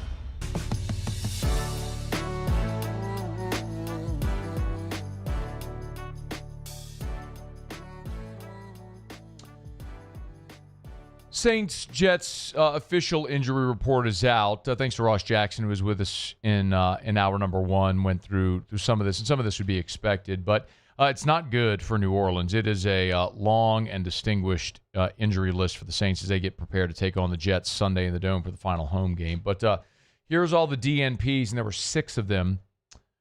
Alvin Kamara, Asim Richards, Cesar Ruiz, Devon Vele, Devon Gotcha, Mason Tipton. So 6 DNPs. For what it's worth, Gotcha was his veteran rest day, which he's had all year. He gets off Thursday just as a veteran rest day. And then Tipton was out with an injury. With an illness. That was his designation. So you would assume Tipton would get healthy and get over this illness and get back in time to play on Sunday, be ready to go. But obviously what's the most concerning here are the Alvin Kamara, Devon Vele, who he knows not going to play this week, and then Cesar Ruiz and Asim Richards. If they're both out this week, then that's the right side of your offensive line. Now, Fuaga returned last week, but Richards has been a valuable depth piece for you. The good news is that Justin Reed was a full participant. So he was limited on Wednesday, full participant here on Thursday. So that means your starting safety, Justin Reed, will be back this week for the New Orleans Saints, or should be back. He's a full participant by Thursday. You'd expect him to be out there. So, Reed, along with Jonas Sanker, and getting the young safeties a lot of experience this year, I think, has been certainly valuable. But you'd love to have Justin Reed back. So he's back this week. And then Nathan Shepard was limited with an ankle and knee designation for the second consecutive day. Tyler Shuck is on the injury list with a hip injury, but he's been a full participant each of the 2 days this week. So no limitations there for Shuck, but he is notably on the list. As for the Jets, their list is very long, not quite as many DNPs, but Kiko Mawioga with a neck injury, their linebacker. Mason Taylor with a neck injury, who we know is not going to play this week. And then Eric Watts, defensive lineman, he's out with a concussion. So those are the three important designations there. Justin Fields, Tyrod Taylor, both limited. Everybody else that's listed was full. Most notably was Breece Hall. We're going to see Brady Cook this week for the Jets in New Orleans against the Saints. And Brady Cook did meet with reporters this week. And they do have A.D. Mitchell, their former Texas Longhorn, a wide receiver, A.D. Mitchell, and and Georgia Bulldog, right? So Cook talked about that chemistry there with he and Mitchell. It's growing. He works really, really hard. And I would just say I've been impressed by just how he's supported me and how he's constantly in my ear, since that Miami game. We watch film together. We're always getting extra rep together, and it's something he loves to do, he wants to do. It's not like I'm dragging him along to go do extra. He's right there with me, and the chemistry's building. Cook will be an interesting one to watch here as the Jets are trying to figure out what they have there in Brady Cook. Played at Missouri, who obviously we got to see there during his time at Mizzou, but again, a rookie that's going through a lot of the same growing pains right now as Tyler Shuck and the rest of the rookies are. It's just the second game that we've seen Cook play. He played against Miami in relief and then started last week against Jacksonville in the 48-20 loss, and it was ugly. I mean, so far through 2 games, he's got 1 touchdown and 5 interceptions.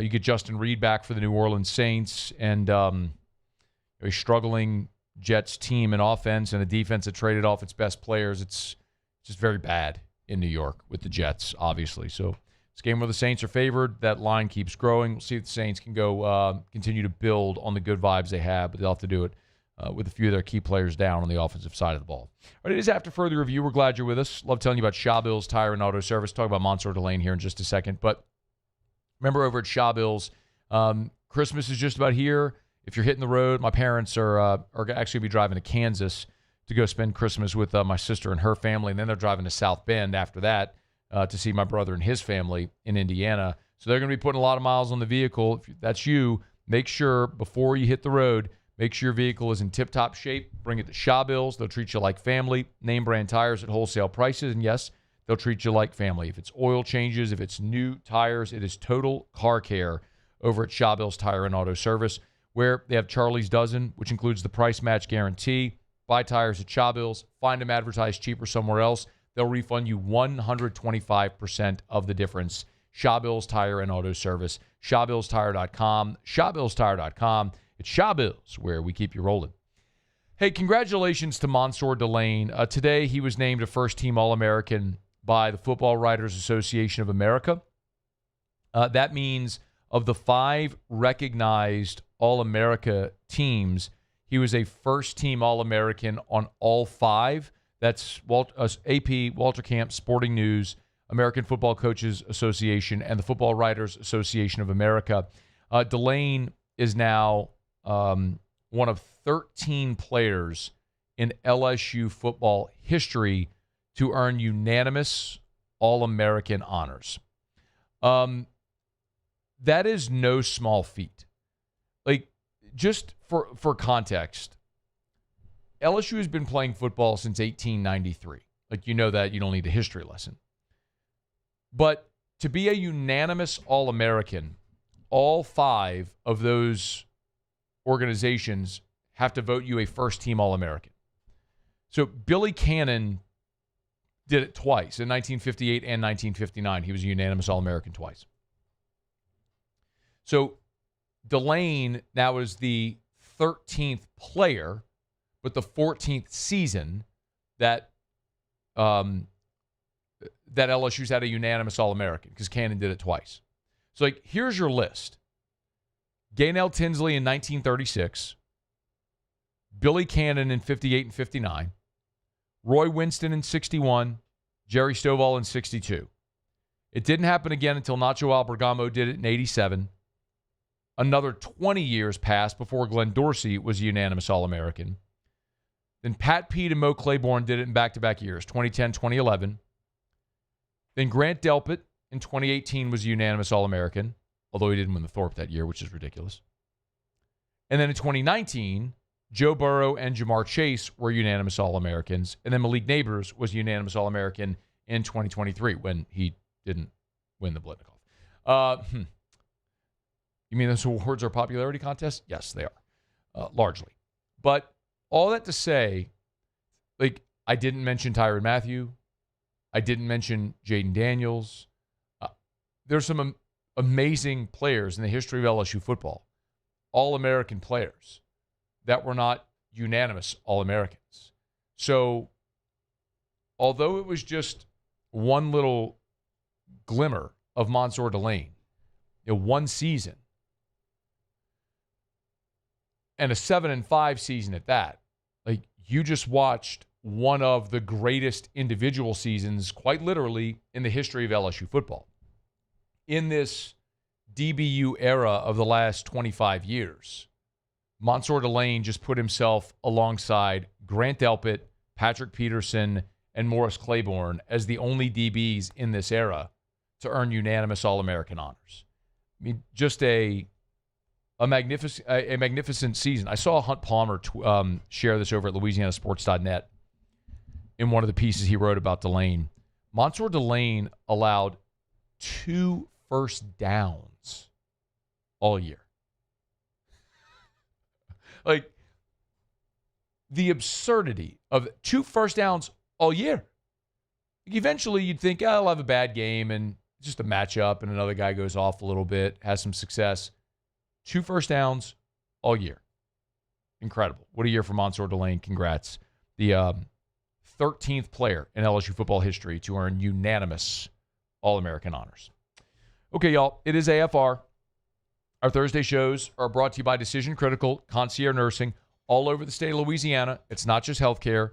It's healthcare for your lifestyle. Blaise Rivette and her team are awesome, expertly trained nurses that will come to you, your home, your office, for whatever you may need.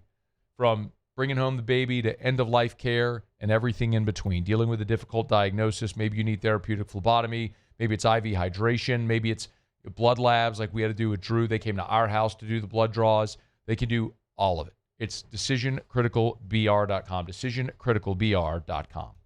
Okay, quick break, y'all. Come back. We'll head to Oxford. Michael Katz covers the Rebs. We'll preview Ole Miss and Tulane. How are they dealing with the distraction? How about the LSU assistants that are helping out Ole Miss? How are they doing? We'll talk about it next on AFR. AFR. I love sharing this feature with you at the Duplessis Builders website. And if you haven't checked it out yet, I want you to do it now. Even if you're not in the market for a pool, it's a cool thing to go check out. Go to DuplessisBuilders.net, DuplessisBuilders.net. One more time, DuplessisBuilders.net. And when you go to the website, there's a Pick Your Pool tab right there. Click that.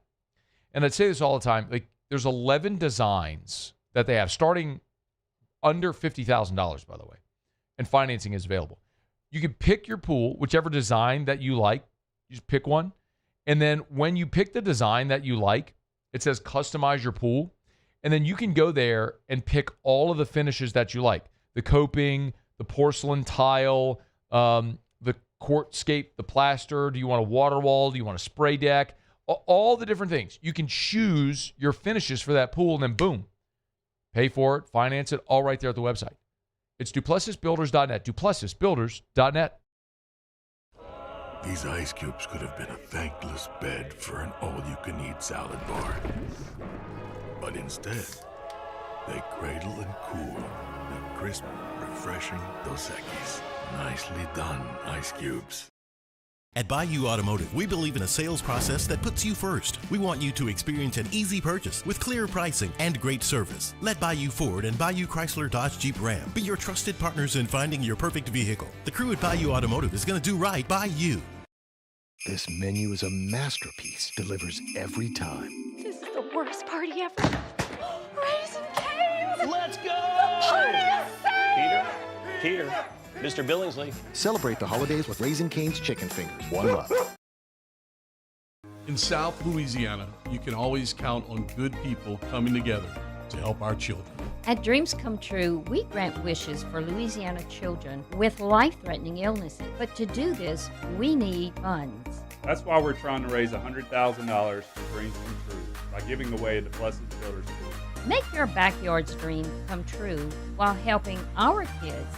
Just go to dreampoolla.com and you can find out how your $25 donation might help win you a Duplessis pool. Dr. Johnson, that's my guy. He gonna tell me when I need to do better. He gonna tell me when I need to slow down. And I trust him 100%. The medical care that I receive at LSU and with Our Lady of the Lake is top tier. I really trust what they telling me, and they keep me right. I'm Gabrielle McLeod on behalf of the Louisiana Propane Dealers. I have spent hundreds of hours preparing for scholarship competitions. That preparation paid off when I won the Fitness and Talent Awards along with the title of Miss Louisiana.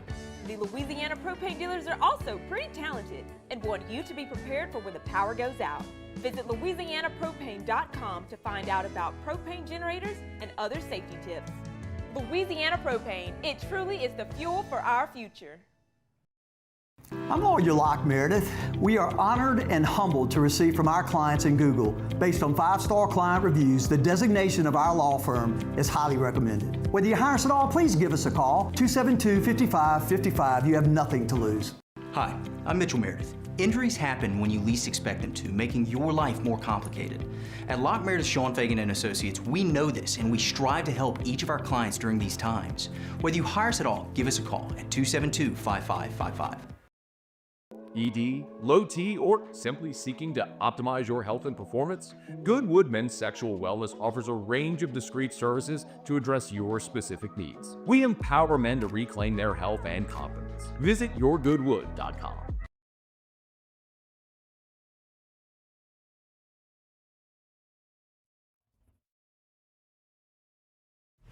After further review with Matt Moscona, presented by Decision Critical Concierge Nursing. Healthcare for your lifestyle. Learn more at decisioncriticalbr.com.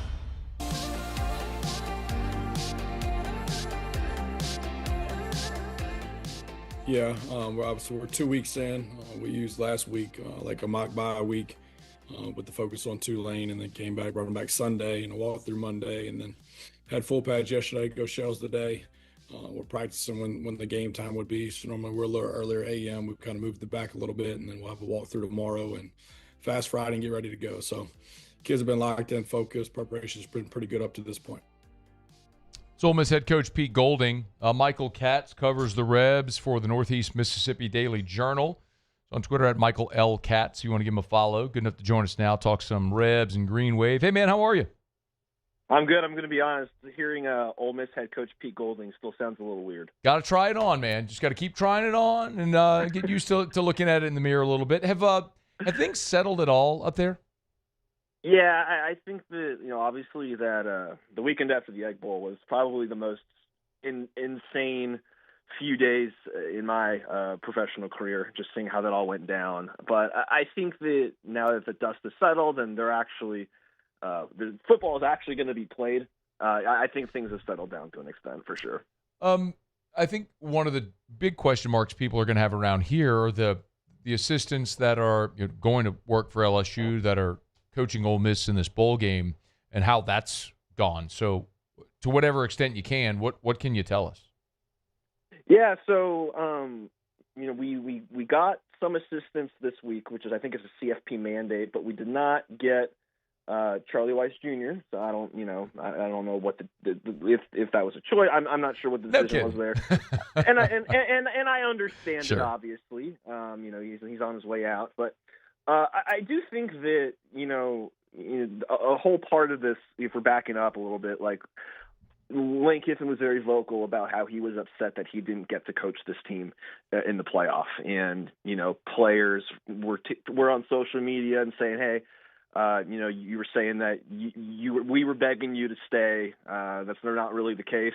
I feel like with the assistants, it's different because, they're making choices for their families and their professional livelihoods, and I don't think anybody blames them for making the choices that they made. So I think that with Pete Golding kind of being the glue here, I've always felt like all he cares about is doing what's best for the team, and what's best for the team is to have Charlie Weiss calling plays right now, and to have all of those, as many of those pieces as possible still there. Because, listen, they've been doing this a certain way all year, and it's gotten them to this point. I think the last thing you want to do is to try and reinvent the wheel in December, right before the biggest game in the history of your program. So I think that keeping things as normal and as consistent as possible was Pete's goal, and I know that from our perspective, it probably looks a little weird with one foot out the door, and Charlie Weiss obviously is he's got LSU to think about too, but at the same time, I think that everybody right now in the Manning Center is pretty locked in on getting through this playoff run, and whatever happens after that, it kind of is what it is. Yeah, I think this is going to be a pretty common occurrence. I think roughly half the teams in the college football playoff have a head coach or an assistant that's coaching in the playoff that's going to be at another place in a few weeks. It's just crazy. It's just the reality of the calendar being what it is. I'm glad you brought up the roster because there was the report about the players' council or leadership, whatever, voting 9-3 for Lane to stay, and there's been these reports like, is the roster fragmented? You could talk to players and all leading up. As best you can tell, how is the roster handling the transition here? I think that, it was really interesting because when I talked to Ole Miss Athletic Director Keith Carter a couple weeks ago about, we just kind of we just want to talk about how the whole situation went down, and basically what he told me was like, when the second Billy Napier got fired at Florida was when Ole Miss had to start thinking about, are we going to have a new coach? Because that's just, you knew the second that happened, someone's going to start sniffing around. There are going to be rumors. And of course, obviously the next week is when Brian Kelly got fired, and then it really heated up. So, I know that from I talked about those crazy few days and few weeks. It's really been a couple of months that this has kind of been brewing, and, non-answers from Lane, and, that's his prerogative to handle it the way that he does. He's always done that to his credit. This is not like the first time he's ever declined to talk about it. But I think that, Ole Miss is in the middle of this, incredible season. The first 11-win regular season in the history of this program is in the playoff. And just for so much of the season, nobody was talking about the team. And, that's my fault. That's me. That's because the story was, what's Lane Kiffin going to do? And I think that towards the end, that probably got a little bit frustrating. And especially the way, it's come up a lot. His Lane's family taking trips to the prospective places in a very public manner. I think that rubbed a lot of people the wrong way. And then also, to just not really be telling the players what's going on. I think that by the end of it, by that Sunday, the 30th, when Lane officially took the LSU job and Pete was elevated, more than anything, I kind of, the sense I got was a sense of relief, like, okay, it's finally over. We know who our coach is. Now we can just worry about football. So you get that sense, though, here leading up to the playoff game against Tulane, that the guys that are there seemingly bought in, trying to be free of distraction. Yeah, obviously, there's a lot of, who's going to follow to LSU, or if anybody, that's always a topic, and that's just college football now. But I would say that I think everybody right now is bought in on this playoff team, and really probably isn't thinking too much about 2026 quite yet. Let's talk about the playoff game that's going to take place on Saturday. Michael Katz is with us, Northeast Mississippi Daily Journal, covers Ole Miss. It's a game we already saw where Ole Miss just wiped the floor with Tulane. You know what they say, it's hard to beat a team twice. But any reason to believe that this outing might be different than the first one? I'm never going to predict another 35-point blowout. That game was just – I think Jake Retzlaff completed his first pass with like 1 minute left in the second half, or in the first half. I mean, it was just absolutely stunning what Ole Miss kind of did to them. But I just think that personnel-wise, I don't think Tulane can really match up. We've seen it, and even if it isn't a 35-point gap, it's hard for me to see Tulane in 3 months getting that much better, because Ole Miss has gotten better too. And yeah, Jake Retzlaff had one of the worst games of his life, but that was also against an Ole Miss defense that has gotten a lot better. And Tulane's defense is really bad against the pass, which is kind of stunning. I think they're like 121 or 122 nationally in passing yards per game allowed, and Trinidad Chambliss in his second FBS start kind of lit him up. So, he's gotten better. So, I feel like, yes, Tulane, are you going to hold them to 10 again? Probably not. I feel like they're probably going to have a little bit more success, just because it would be hard for them not to, just because, they had some fourth downs didn't go their way, and that really sort of shifted the game. So assuming those things even out a little bit, I think the game's probably a little bit closer. But I just think when you're looking at the teams, again, even if it's not a 35-point gap, I saw this 3 months ago, and there was no question Ole Miss was a lot better, and I still think that they are the better team. Yeah, it'll be interesting because obviously if Ole Miss wins this game, they'll go on to play Georgia. It'll be 2 rematches of games we already saw this year. Is there you mentioned that first game, which was Chambliss' second. Aside from him just playing more football, are there any other differences roster-wise, like key position changes, personnel injuries, anything like that? This is probably like, you take it with a grain of salt with injury reports and stuff, but they're pretty healthy right now. I think that they feel pretty good. They've got their best cornerback, Antonio Kite. It sounds like he is probably going to be good to go, which is big. A big one that has really helped sort of change the trajectory of the defense was Prince Will Umanmielen. He was not healthy for the first part of the season, and it showed, and they could not get after quarterbacks. But since he's gotten healthy, he has been on fire. He's got 6.5 sacks this year, and most of those coming over the last half the season. So I don't remember him really doing much against Tulane. I don't think Ole Miss had a sack against Tulane in that game. So I think that he is probably a piece that is going to look different than last time. And I think maybe looking up at the defensive front, Will Eccles is the guy who has gotten a lot better as the season's gone on. I think offensively, Trinidad Chambliss is obviously more comfortable with the offense. He had an incredible year.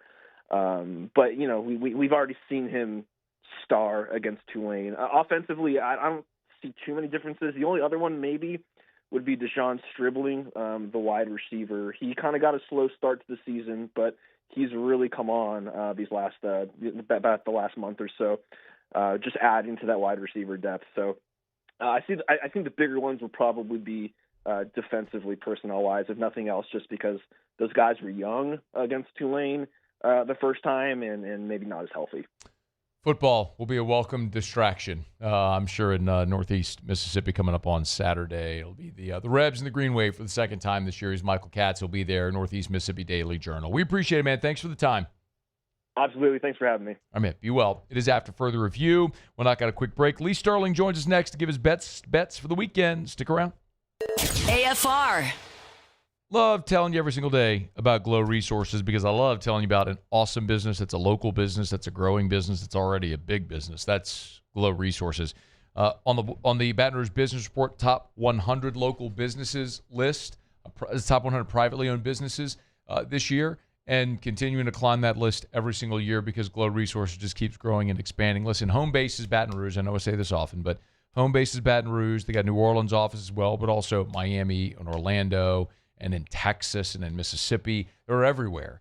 And they can serve businesses that are everywhere. So even if you're listening to us or watching us online somewhere outside of Baton Rouge or outside of Louisiana, and you want your business to grow by having the right people, Glow can help.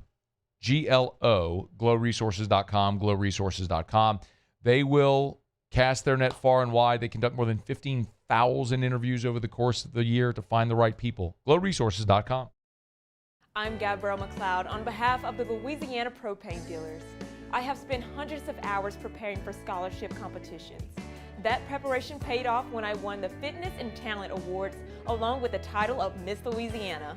The Louisiana Propane Dealers are also pretty talented and want you to be prepared for when the power goes out. Visit LouisianaPropane.com to find out about propane generators and other safety tips. Louisiana Propane, it truly is the fuel for our future. 104.5 ESPN Baton Rouge and First American Bank and Trust bring you the Heart of the Game Award, recognizing student athletes who deliver when it counts. Nominate your game day standout at 1045ESPN.com by the 21st. We'll choose 5 male and 5 female finalists, and then it's up to the fans to vote for the winners. Each winner gets a $250 gift card, a custom award, and the spotlight they've earned. Presented by First American Bank and Trust, a banking tradition since 1910. My father, J.B. Falgu, had a vision of growth for First American Bank and the communities we serve. The bank's foundation was built on his legacy of compassion, loyalty, and dedication. Through his years of leadership, First American has prospered to heights even J.B. could not have imagined. I know my father would be extremely proud of the customer service and financial stability that First American provides to Southeast Louisiana. We continue to thrive because of the legacy of J.B. Falgu.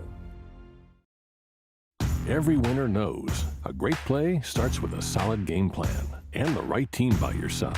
At Sunshine, we're here to keep your operation running strong. From tractors to harvesters, we've got the John Deere equipment you need to tackle every job with confidence. Because when the work's done right, there's more time for the things that matter, like cheering on your favorite team.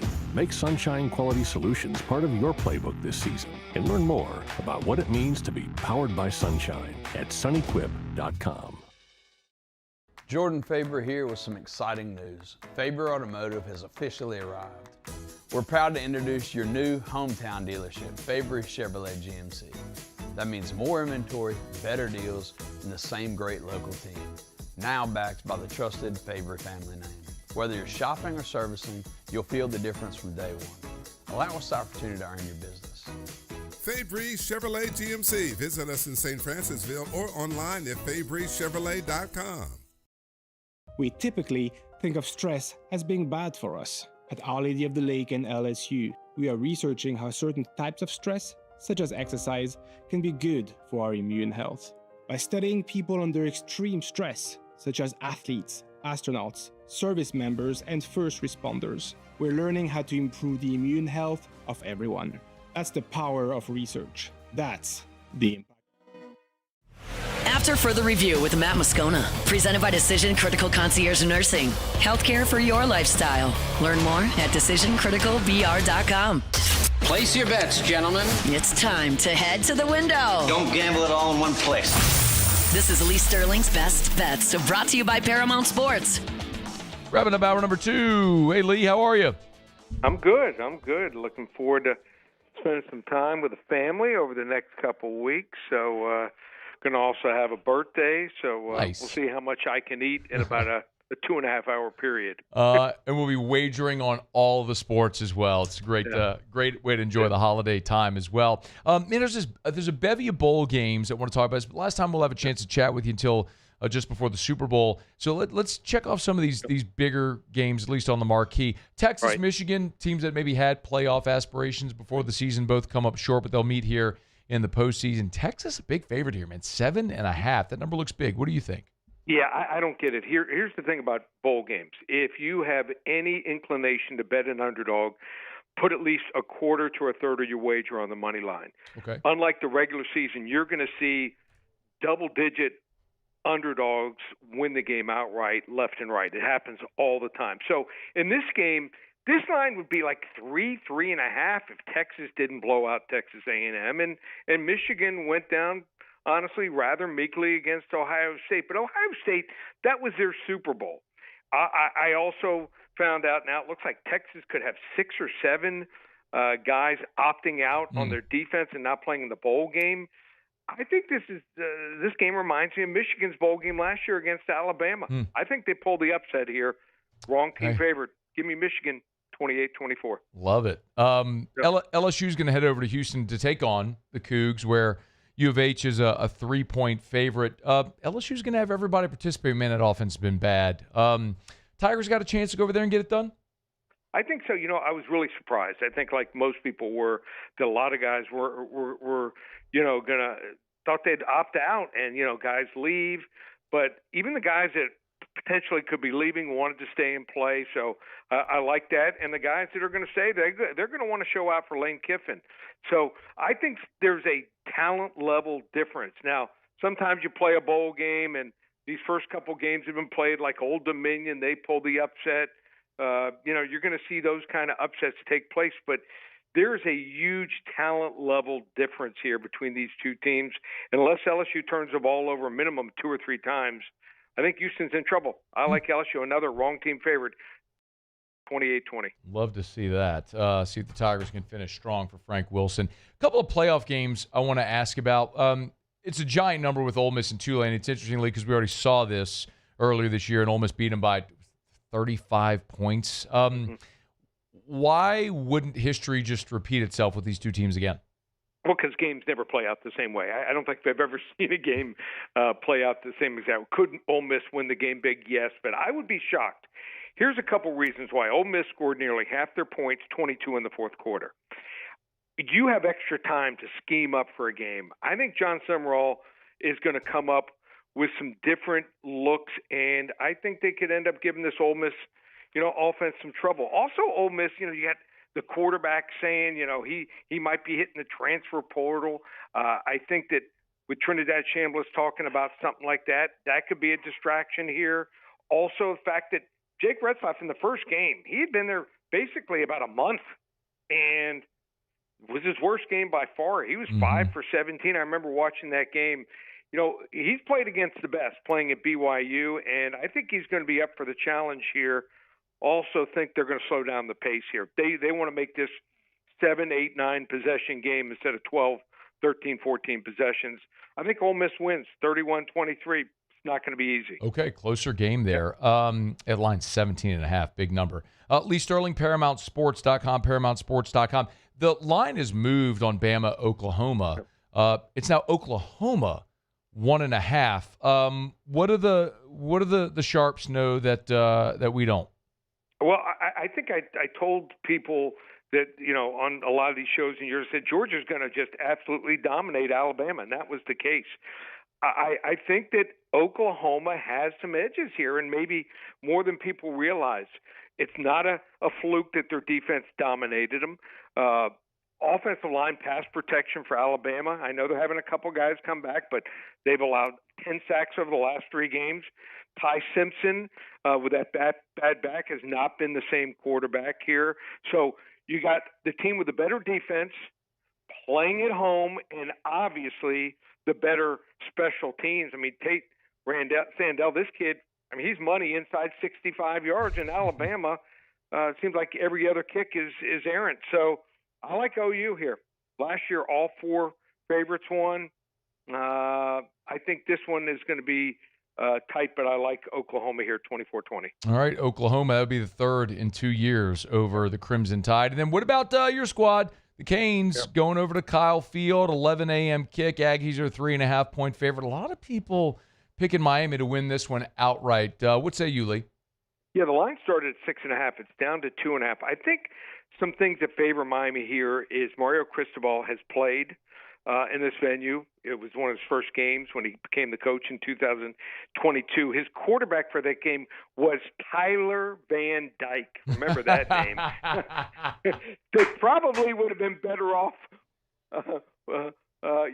with Dick Van Dyke under center for that game. I remember that game. I was there. There were so many illegal procedures, delay of games. So this Miami team played in some tough venues. They played at Florida State. Look at Carson Beck. He's played at Tennessee. He's played at Texas.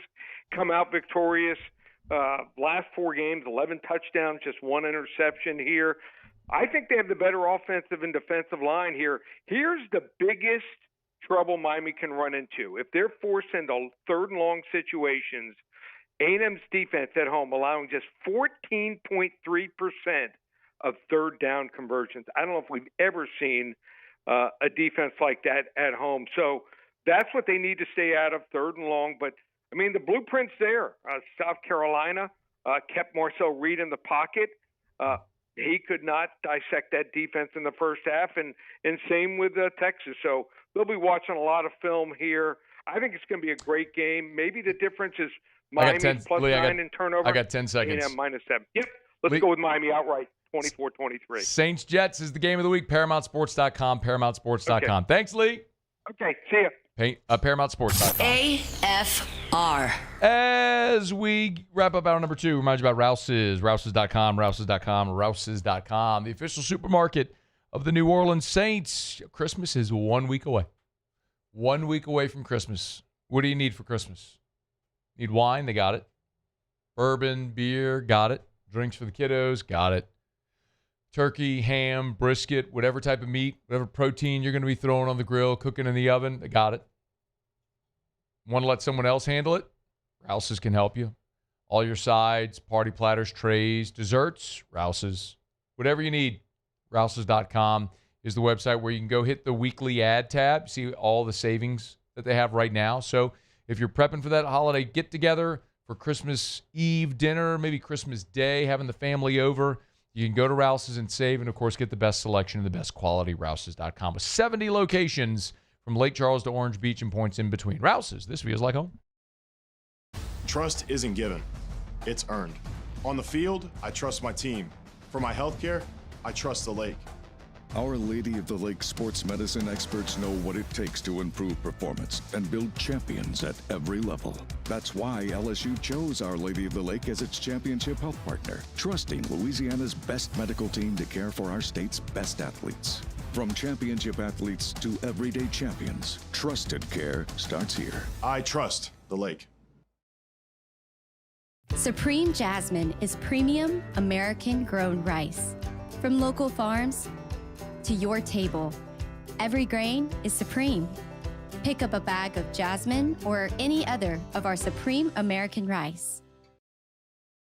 In South Louisiana, you can always count on good people coming together to help our children.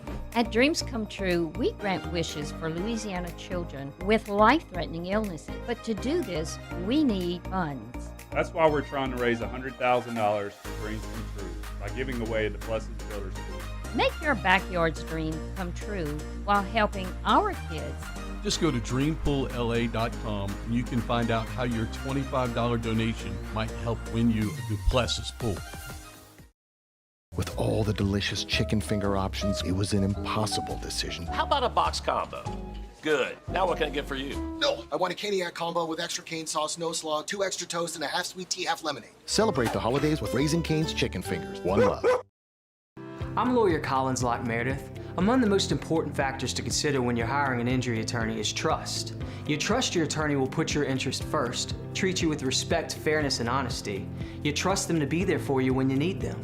At Locke Meredith, Sean Fagan and Associates, thousands of clients have trusted us to represent them, and for good reasons. Please visit us at LockeMeredith.com to learn more, and whether you hire us at all, give us a call at 272-5555. You have nothing to lose. Looking for cleaner energy? Propane is energy for everyone. And when you're cooking with clean, affordable propane, you're cooking with gas. In the wintertime, nothing heats a home like Louisiana propane. And when you need hot water, propane's got you covered. Oh, and you won't regret that propane generator when the power goes out. I'm Miss Louisiana, Gabrielle McLeod, and to find more information and to find a propane dealer near you, visit LouisianaPropane.com. My father, J.B. Falgout, had a vision of growth for First American Bank and the communities we serve. The bank's foundation was built on his legacy of compassion, loyalty, and dedication. Through his years of leadership, First American has prospered to heights even J.B. could not have imagined. I know my father would be extremely proud of the customer service and financial stability that First American provides to Southeast Louisiana. We continue to thrive because of the legacy of J.B. Falgout.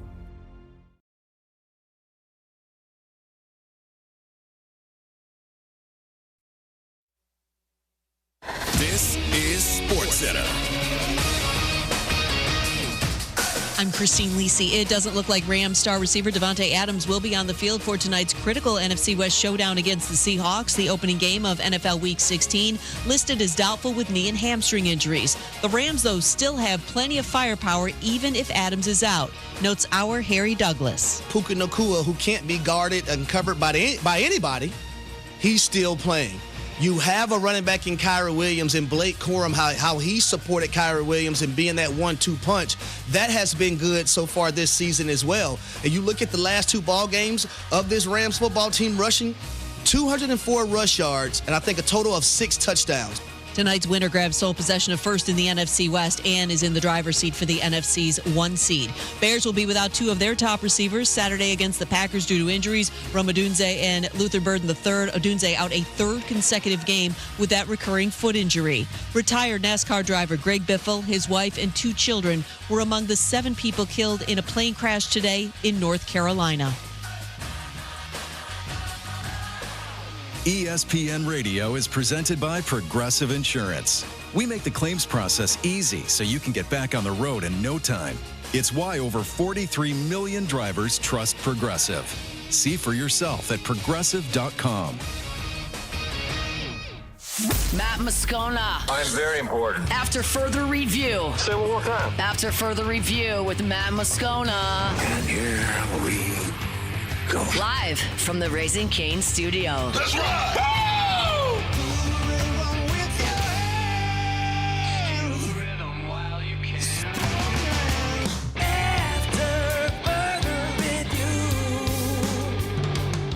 Hour 3 off we go. Welcome aboard. Glad you're with us. It's AFR presented by Decision to Critical Concierge Nursing. I'm Matt. Love you, Matt. Paul O'Neill. They're chanting Paul O'Neill's name. You sue. And Mr. Toby Tomplay.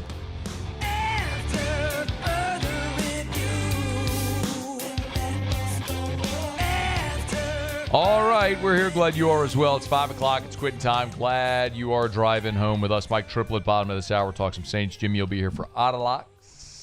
So a lot to get to. There's some news earlier today from Pete Nakos that Gerald Chapman, if you remember that name, defensive line coach who at one point was an analyst at LSU who, when Jamar Cain left in the middle of spring ball, Chapman was promoted to defensive line coach for the duration of spring. Chapman did not get the job. He ended up leaving LSU, going to Tulane, and that's when LSU hired Jimmy Lindsey, who, if you remember the Connect the Dots, fell ill in fall camp, had a very serious medical condition. They moved John Jancic to coach defensive line and later brought in Pete Jenkins. That was the 2023 season. But anyway, Chapman, LSU apparently made a run to try to get him back here. Pete Nakos reported that LSU was targeting Chapman, who's been at Florida, by the way, targeting Florida defensive line coach Gerald Chapman for a role with the Tigers defensive staff, but John Summerall has signed him to a deal to stay in Gainesville. So it's interesting because of the path that LSU has followed, because there's 2 spots still to be filled on Lane Kiffin's staff. One is the defensive line coach, the defensive tackles, right? Because you've retained Kevin Peoples, who's coaching your edge position. And then obviously the running back coach, which we're all assuming is going to be Kevin Smith, coming over from Ole Miss when their season ends, barring something unforeseen, which we talk about all the time in coaching searches until the ink's dry and the coach is being introduced. It's not done till it is. But so Chapman was an interesting target. I keep getting asked, obviously, about Coach O. It's pretty clear right now that Coach O is available. If they wanted to hire Coach O, they would have. They haven't. They're not going to. And then the other part of it has been Elijah Robinson, who was in Baton Rouge a couple of weeks ago and looked like that was going to get done. Football Scoop reported that it was done, and then it wasn't. So, again, a reminder that till the ink's dry, it ain't. So Robinson, leaning potentially to Nebraska with Matt Rule or his alma mater, Penn State, or maybe still LSU. We'll see. But the fact that LSU clearly was talking to Chapman to try to get him to take that job probably tells you that Robinson is probably not in play anymore. So what direction do you go? I think the most obvious answer is going to be Chris Kiffin. It's Lane's brother. He's moved his family here from Oxford. He was an analyst for 2 years, the last 2 years on staff at Ole Miss. I don't think there's any doubt he wants to have a greater role on field, full-time, better salary, all the stuff. So Chris Kiffin, to me, sounds like the most obvious answer. He has spent 11 seasons coaching defensive line, both at the college and NFL level, so he's qualified to do it. One thing that was sort of floated to me was so interesting was the possibility of maybe Chris Kiffin coaching linebackers and Blake Baker coaching the star position, which, my goodness, I can't imagine Blake Baker not coaching linebackers. But, this is still to be determined. And then if you did that, you still need someone to coach your defensive line. So how this may all play out, we'll continue to watch. But Chapman's a guy, another guy sort of from that Pete Jenkins coaching tree. I know I've talked to Coach Pete before about Gerald Chapman. He's very bullish on him. And a guy with ties to the state, but a guy who had been at Tulane, left LSU, went to Tulane, but a guy who apparently is going to stay there at the University of Florida on John Summerall's staff being retained. So LSU continues to look for those two assistants, a running backs coach and a defensive line coach. So we'll see how this might all play out, and as we know more, we'll certainly share it with you.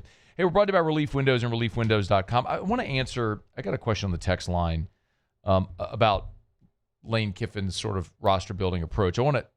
It's about weighing portal in high school, and I want to talk about that in a second, but we are brought to you by Relief Windows and ReliefWindows.com. Windows door siding, they do shutters too. It's Relief Windows and ReliefWindows.com.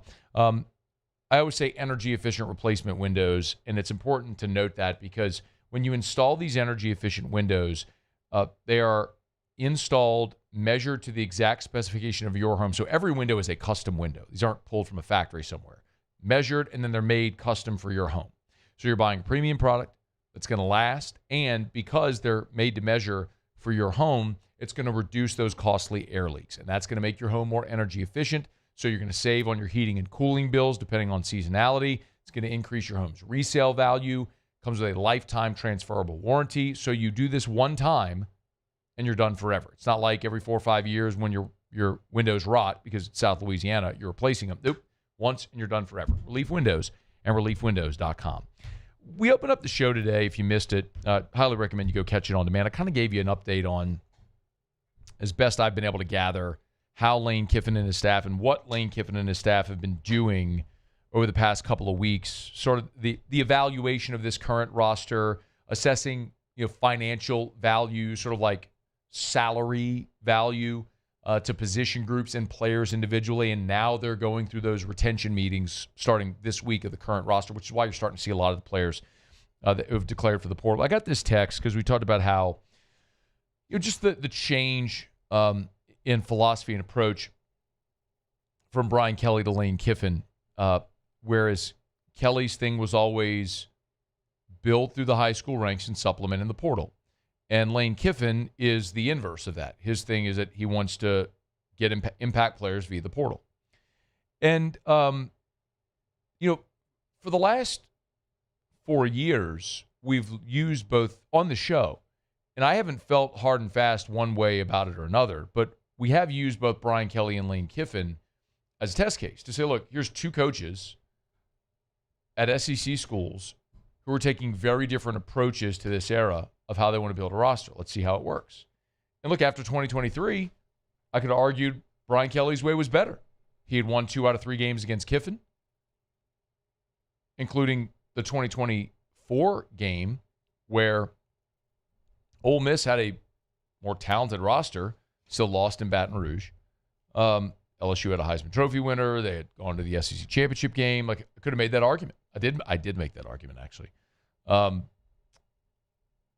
I don't know if you'd say the same anymore. But so I got a text from Matt. While I agree an experienced Power 4 player will likely always be more impactful than a high school player, it seems like the approach of the best schools around the country, like Georgia, Ohio State, Texas, A&M, Notre Dame, Bama, Oregon, is to build through high school, supplement in the portal. You would think that, wouldn't you? And you'd be wrong. Let's take a gander, if we shall. These are the transfer portal rankings for 2025. Okay, so from this past portal cycle for this current year. Number 1 class was LSU. We know how that went. The number 2 class was Texas Tech. Hey, how did Texas Tech do this year, Muse? They're in the college football playoff. Got it. Number 3 was Miami. How did Miami do this year? They're in the college football playoff. Number 4 was Ole Miss. How did Ole Miss do? They're in the college football playoff. Number 5 was Oregon. They any good? A college football playoff. Got it. So LSU, and then the next 4 are all in the college football playoff? Correct. Got it. Now look, Florida State was 6. You can take this play. Florida State was 6. Missouri was 7. Auburn, North Carolina, Kentucky. Like, some didn't do well, right? A lot of it's going to be evaluation. Texas A&M, how did they do?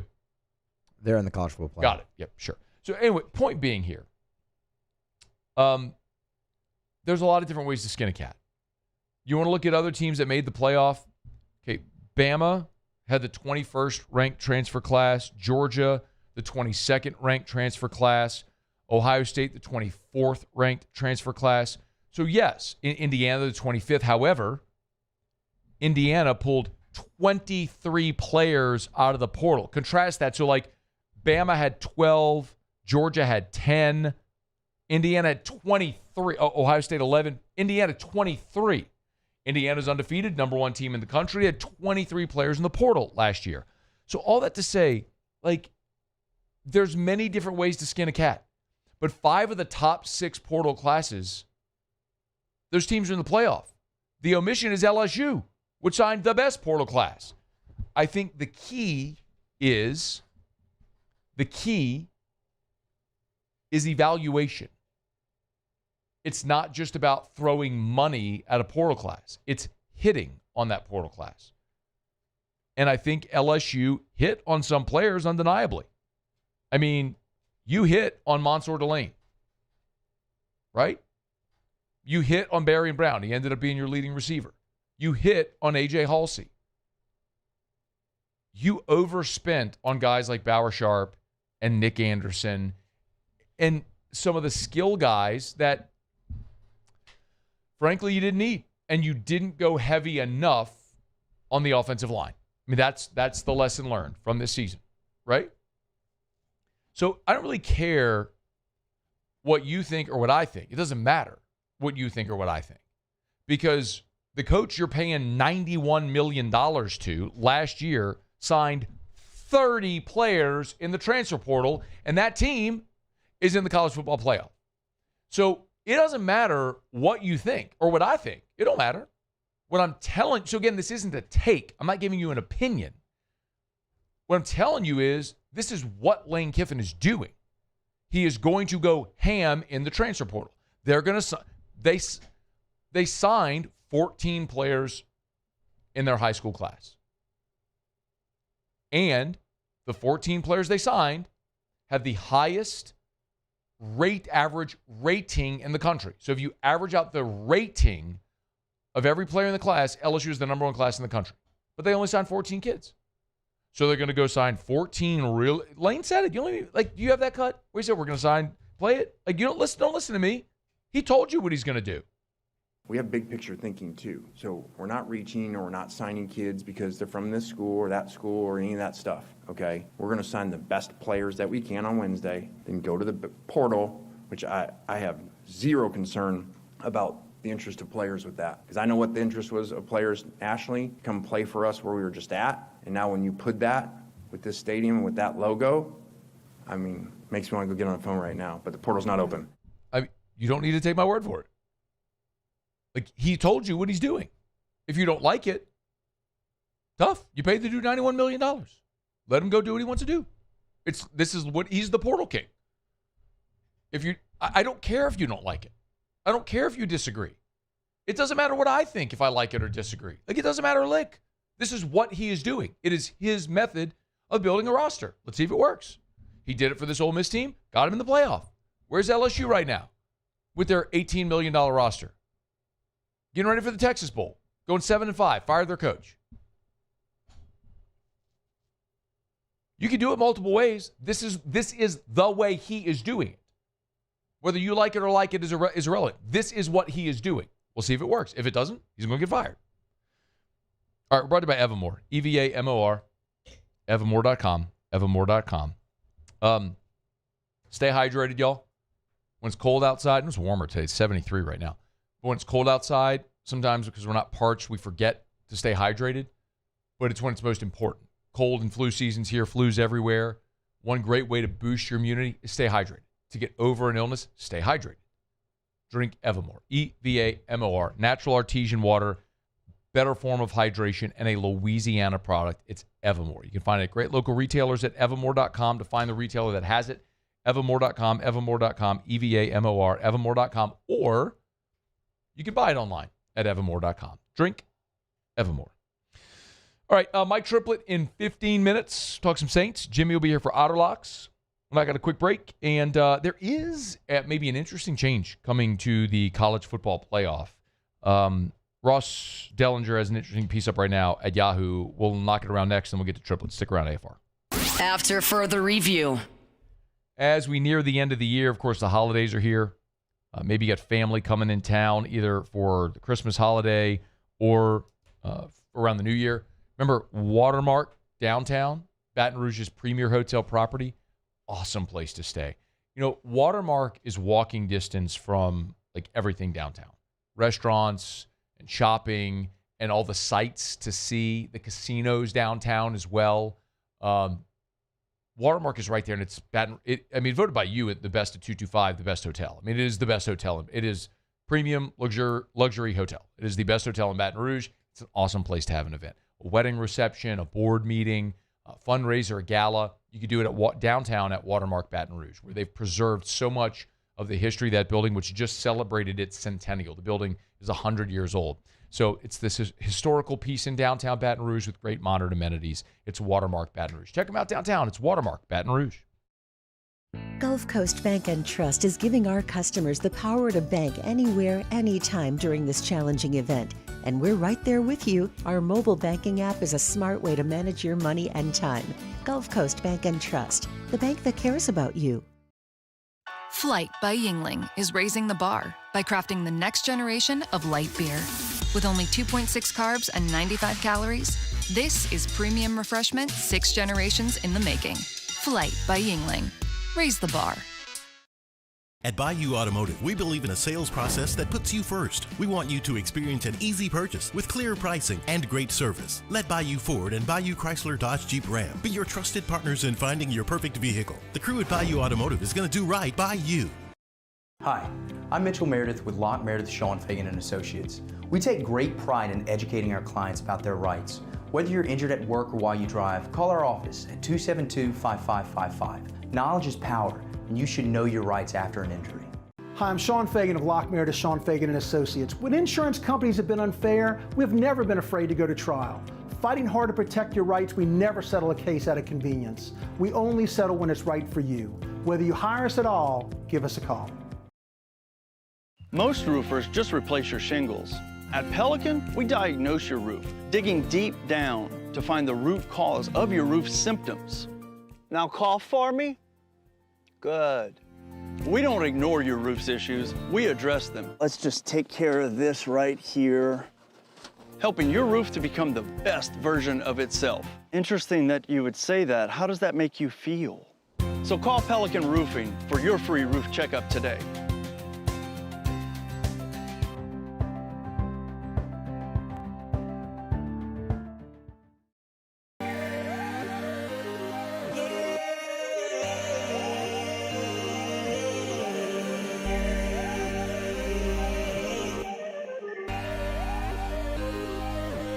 You gotta believe in the dream. Believe. You gotta believe in the dream. Believe. You gotta believe. My whole team on wild. Today, we are shaping tomorrow. We are researching how extreme stress impacts the immune system. from trauma victims to athletes and even astronauts. Our work is leading the way in sepsis treatment, saving countless lives. We're unlocking the mind with music in exciting new ways. Our Lady of the Lake Health and LSU are improving the health of our state. That's the impact of champions. Imagine the impact we'll have on the future. Together, we roar. This menu is a masterpiece.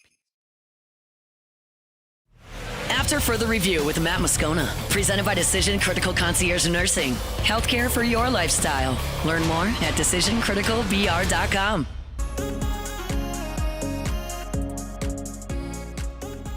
So we are obviously embarking on year 2 of a 12-team college football playoff, and that is going to change next year. The degree to which, however, is just kind of coming into light. Ross Dellinger over at Yahoo has a great piece up if you haven't seen it. He details an MOU, a Memorandum of Understanding, that was signed 18 months ago, which dictates certain things, like each of the Power 4 conference champions are guaranteed a berth. So in this instance, like this year, Duke winning the ACC would have been granted a berth.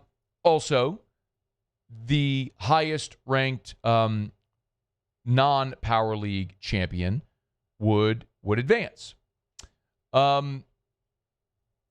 Also, Notre Dame, if they finished in the top 12, would automatically be in.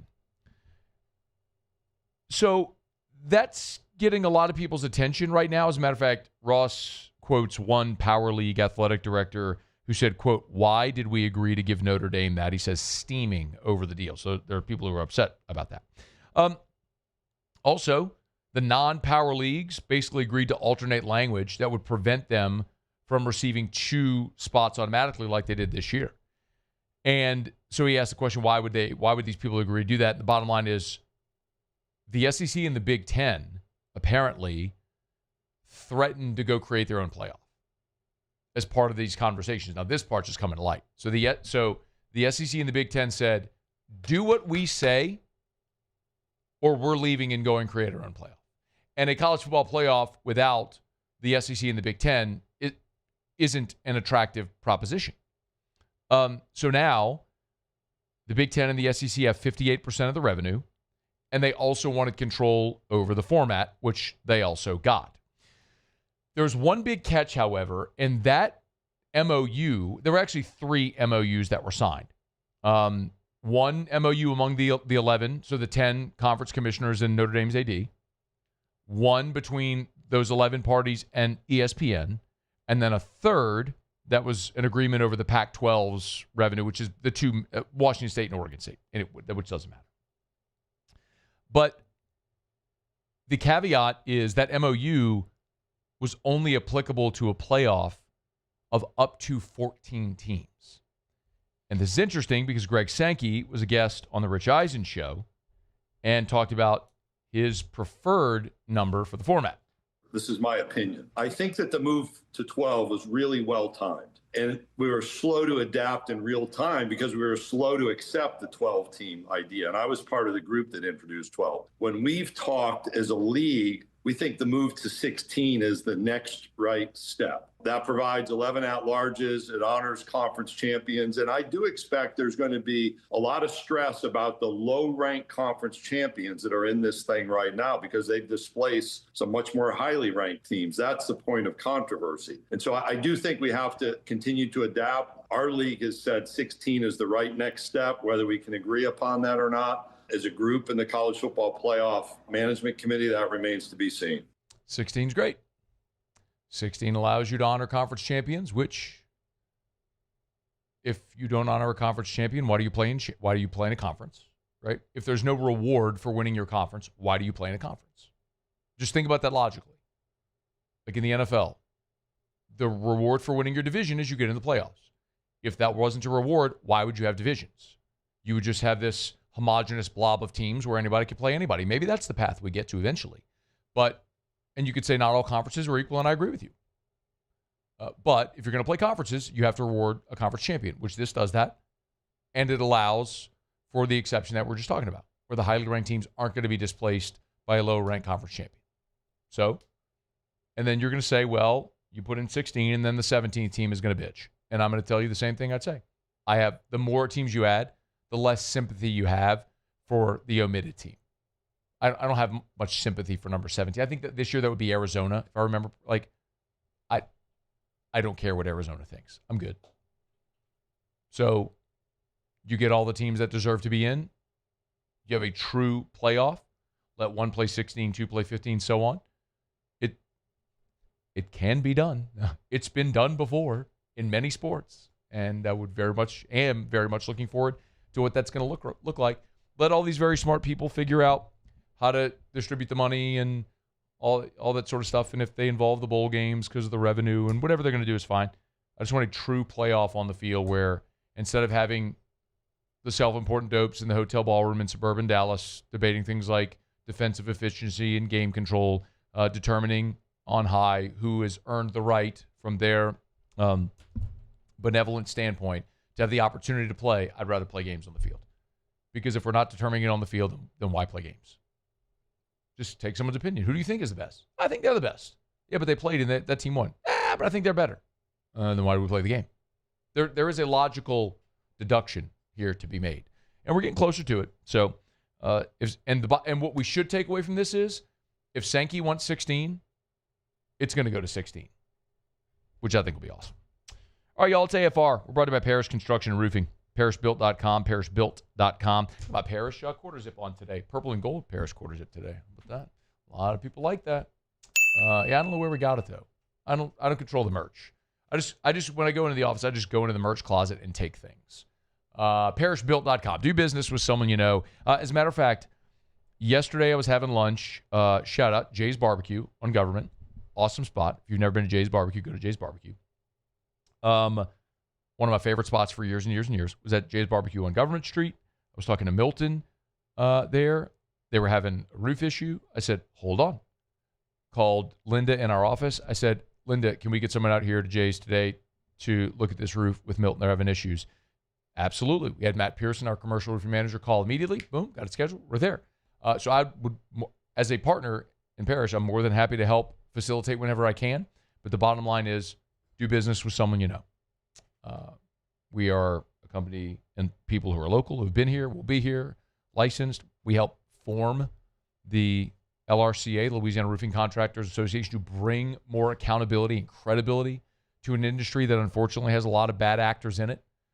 We'd love to help you out. Repairs, replacements, commercial, residential, gutter, soft wash, we do it all. ParrishBuilt.com, ParrishBuilt.com.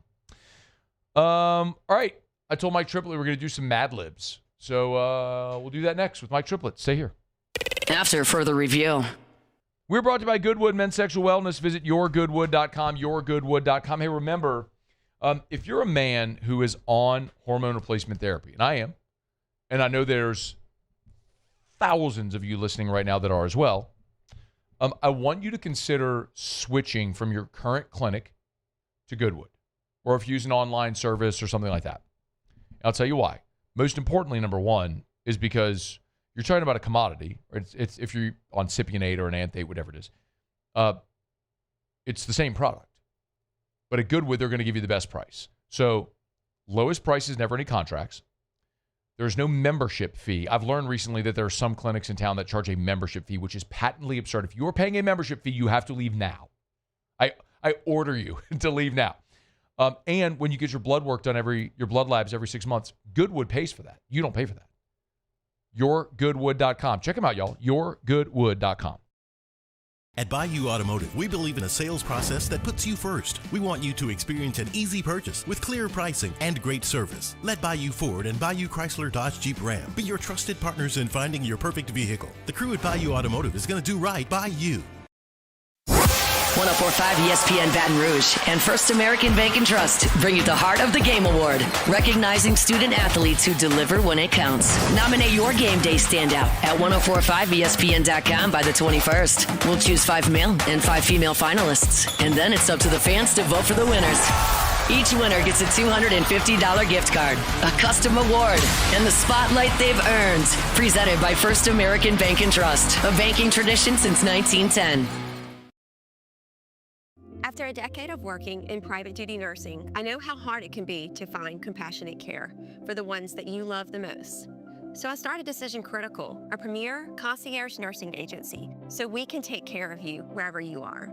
Our highly skilled nurses provide exceptional care from the comfort of your own home with personalized packages for short-term, long-term, or even around-the-clock care. Visit us at decisioncriticalbr.com and give us a call today to get started. Looking for cleaner energy? Propane is energy for everyone. Propane water heaters are very cost efficient, and the savings are even greater with a tankless propane water heater. We all know that Louisiana propane is a safe and environmentally friendly fuel. So why not go green while you save some green? I'm Miss Louisiana, Gabrielle McLeod, and for more information, visit louisianapropane.com. Trust isn't given, it's earned. On the field, I trust my team. For my healthcare, I trust the lake. Our Lady of the Lake sports medicine experts know what it takes to improve performance and build champions at every level. That's why LSU chose Our Lady of the Lake as its championship health partner, trusting Louisiana's best medical team to care for our state's best athletes. From championship athletes to everyday champions, trusted care starts here. I trust the lake.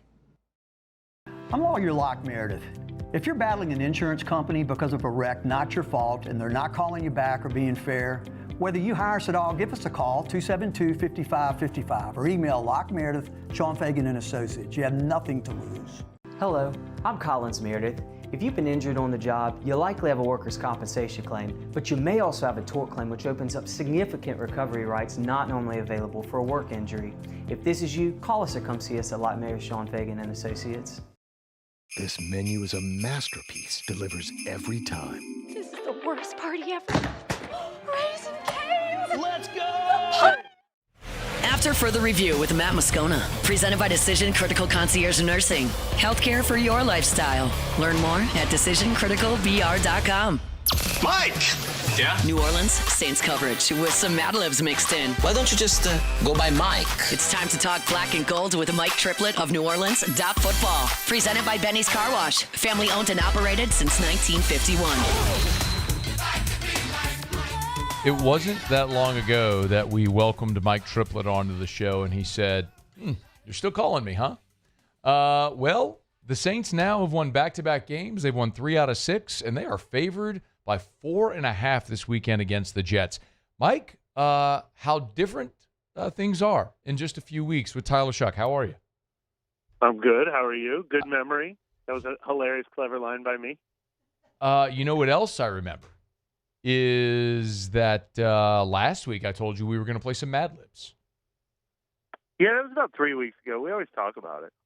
I have pulled up on my screen right now a lot of different categories. So we are going to play some Mad Libs here in just a moment, but let's get the boring stuff out of the way.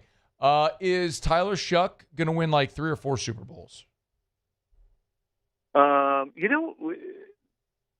That's probably a joke question. I don't want to limit his potential, but it is funny that it's not out of the question he gets in the Rookie of the Year conversation.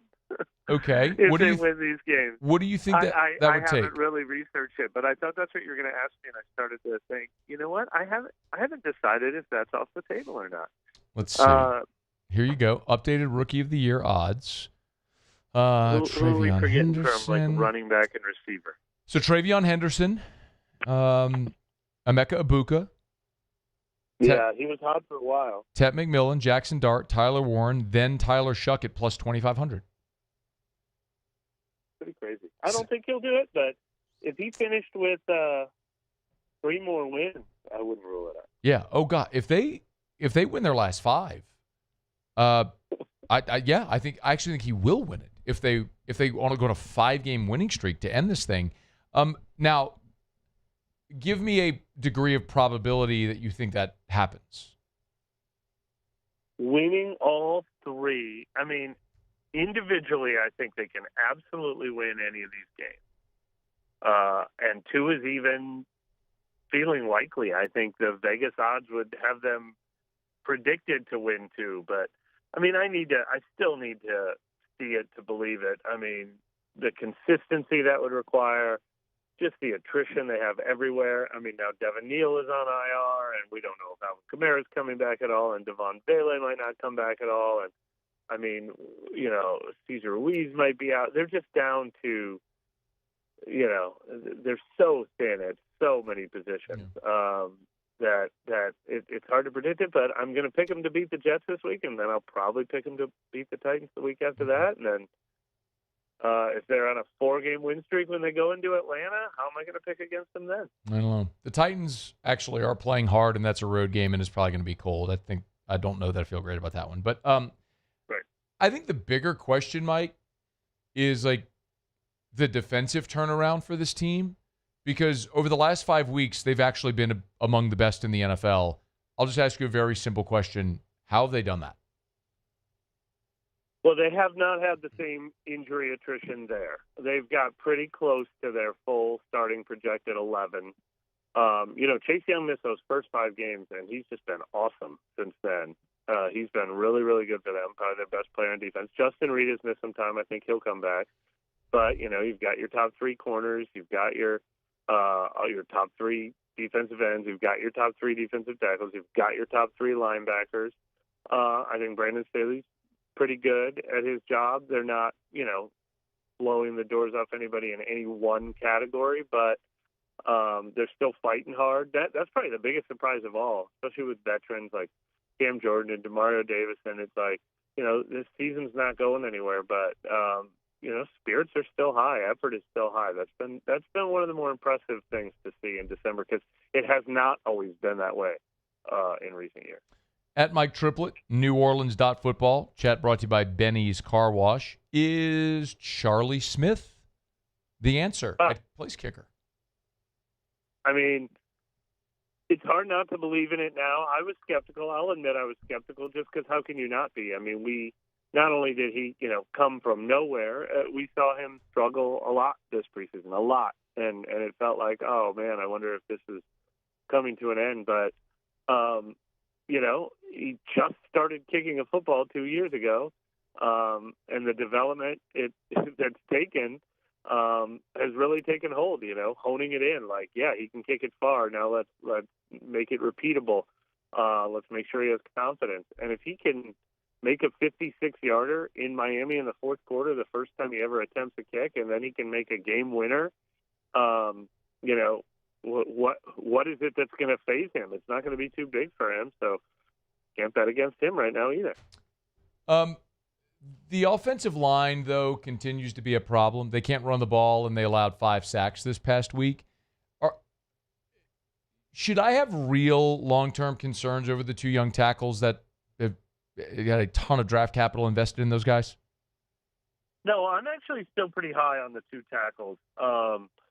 I think Kelvin Banks has played really well all season long when they've thrown him on an island and held up in pass protection really well. And I think Talifuaga's worst games of the season have been when he's been fighting through injuries and then he misses the next game. I thought he came back and had some good highlights in this game. The run blocking's been a mess team-wide. I think that's number one on the list of things Kellen Moore has to look long and hard at revamping when he goes into year 2 as a head coach, the personnel, the system. But I'm actually really high on Kelvin Banks and still optimistic on Talifuaga. I think health will play a big role in that. But I'm not. I think those are 2 hopeful hits still.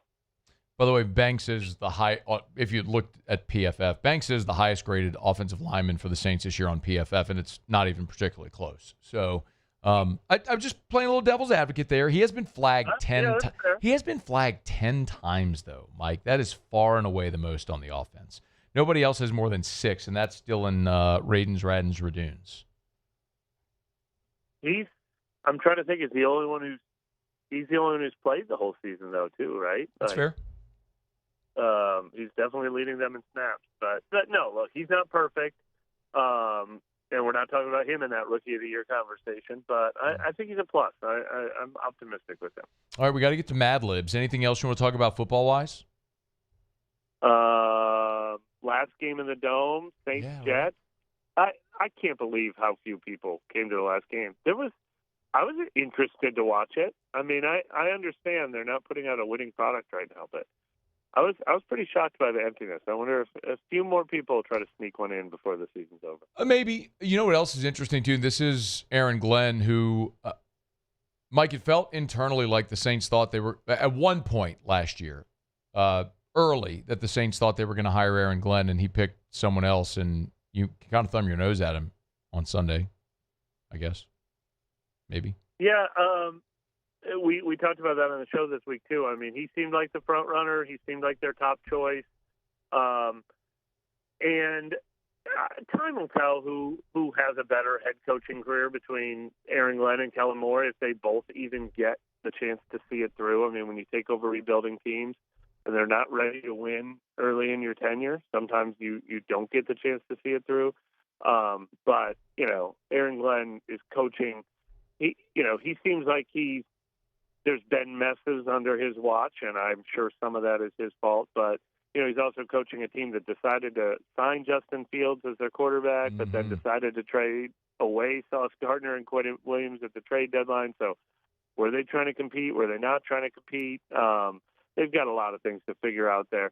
But I think the idea of the offensive coach who could be a quarterback tutor, I'm glad the Saints took that path. I think if Aaron Glenn has a strength, it would be culture builder, leader of men, that kind of stuff. And I don't know if that alone could have fixed all the things the Saints have to do during this rebuild. So I think it worked out for the best. But obviously, we're years away from finding out for sure. We're not going to get to talk for the next 2 Thursdays because it's Christmas Day, New Year's Day. So it's going to be a minute before we visit again. You want to choose the category? Do you want a wedding to remember? Do you want a rainy day, wedding vows, visiting China, going to the doctor, the Oscars, lost and found? Any of these strike your fancy? Oh, let's do the Oscars. Okay, here we go. All right. Let's. This would be great. Music, if we could. Let's start. Mike, I need a plural noun. Plural noun. All right. Oh, my gosh.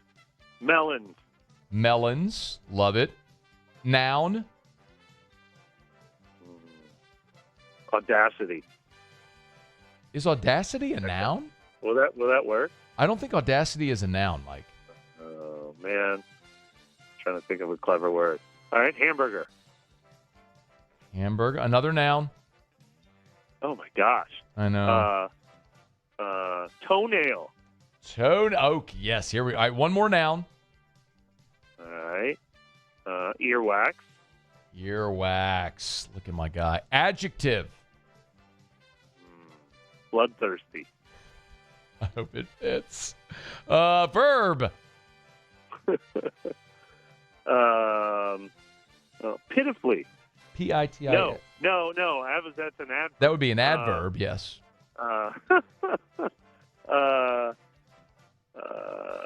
Scream. Scream.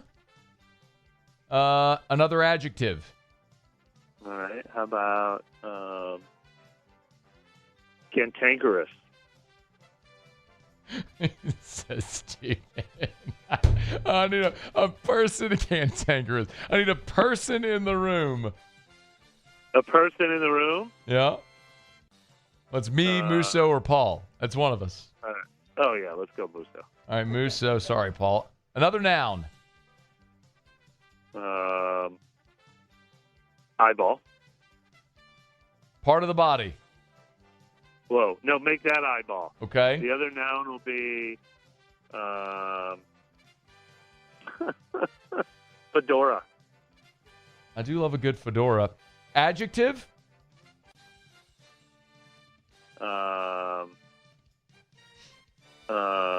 Malodorous. Malodorous. Another noun. Golly. Sneaker. We'll go simple there. Sneaker. Okay, I need 4 adjectives. Oh, wow. All right. Oh, like in a row? Yeah. All right. Curly. Okay. Offensive. Obnoxious. and sweet. And, all right, we got 4 more. A noun. Diving board. A verb ending in ing. All right. Proclaiming. Say it again? Proclaiming. Oh, proclaiming. Sorry. Proclaiming. Adjective. Hilarious. And finally, a plural noun. Fumbles. Fumbles. Fumbles. Brought it back to football. Fumbles. All right, here we go. This is Mike Triplett's Mad Libs at the Oscars. Are we ready? Here we go. Thank you, ladies and melons. I'm so nervous my hamburger is beating a toenail a minute. I didn't prepare an earwax. Never expected to win this bloodthirsty Oscar. I have so many people to scream. First and foremost, my cantankerous co-star, Musso, who was always in my dressing fedora, held my eyeball when I was in trouble, and never failed to compliment me or give me a malodorous pat on my sneaker when I did well. I also want to thank my curly director, my offensive producer, and of course, the obnoxious writer of the screenplay. Most of all, I want to thank you, my sweet fans, and all the members of the Motion Picture Diving Board who were responsible for my proclaiming this hilarious award. Bless your fumbles. Mad Lib. There we go. When did we start doing that? Years ago. I don't even Years ago. I don't know why we did. I remember, for some reason, the butt fumble was involved because that was like fresh. Marshawn Lattimore, was that his rookie year? So that would be 2017. Wow, that is a pull. I would have never remembered that. But what a pull. Remember the butt fumble being involved. I should have brought it back. I wonder if we can find it. Yeah, that's going to be a needle in a haystack. We'll do it. We'll do it after the new year. How about that? Sounds good. Mike Triplet, NewOrleans.football, at Mike Triplet, with us every Thursday. Merry Christmas. Happy New Year. Thank you, man. Same to you. Thanks for having me. Okay, bud. It's after further review. Final break. Outer Locks next. AFR. Get Gordon and get it done. Gordon McKernan, Injury Attorneys. Of course, tomorrow will be our last show before Christmas, for me anyway, before I go on a little time off for Christmas and New Year. But, of course, from Gordon and his old team, wishing you and yours a very Merry Christmas and a Happy New Year. And if over the holidays, you find yourself in an unfortunate accident, you can get Gordon and get it done. No matter where you are in the state of Louisiana, it's important to note, it's not just Baton Rouge. They have offices all over the state, and there's an office near you. So, if you've been injured, the last thing in the world you want to do is travel. So get Gordon, get it done. Gordon's team is all over the state of Louisiana, serving the state of Louisiana and making sure that you get what you're entitled to. So if you've been injured, don't go it alone. Get Gordon and get it done. Go to getgordon.com, getgordon.com, getgordon.com. You want to see testimonials, get in touch with someone there. You can do it. Getgordon.com. Get Gordon and get it done. Supreme Jasmine is premium American-grown rice. From local farms to your table, every grain is supreme. Pick up a bag of Jasmine or any other of our Supreme American rice.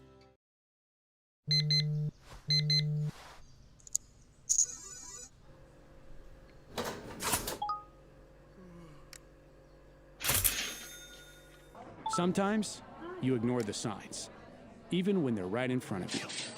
Problem gambling isn't always easy to spot. Know the signs, set your limit. Learn more about healthy gambling habits by visiting us online or text or call for free, confidential help now. Dr. Johnson, that's my guy. He gonna tell me when I need to do better. He gonna tell me when I need to slow down. And I trust him 100%. The medical care that I receive at LSU and with Our Lady of the Lake is top tier. I really trust what they telling me, and they keep me right.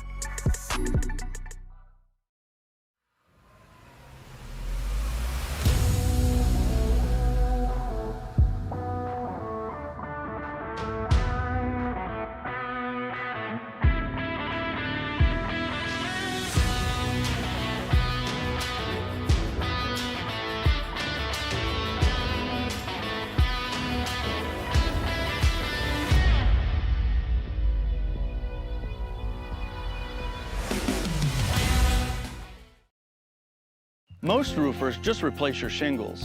At Pelican, we diagnose your roof, digging deep down to find the root cause of your roof symptoms. Now call for me? Good. We don't ignore your roof's issues, we address them. Let's just take care of this right here. Helping your roof to become the best version of itself. Interesting that you would say that. How does that make you feel? So call Pelican Roofing for your free roof checkup today.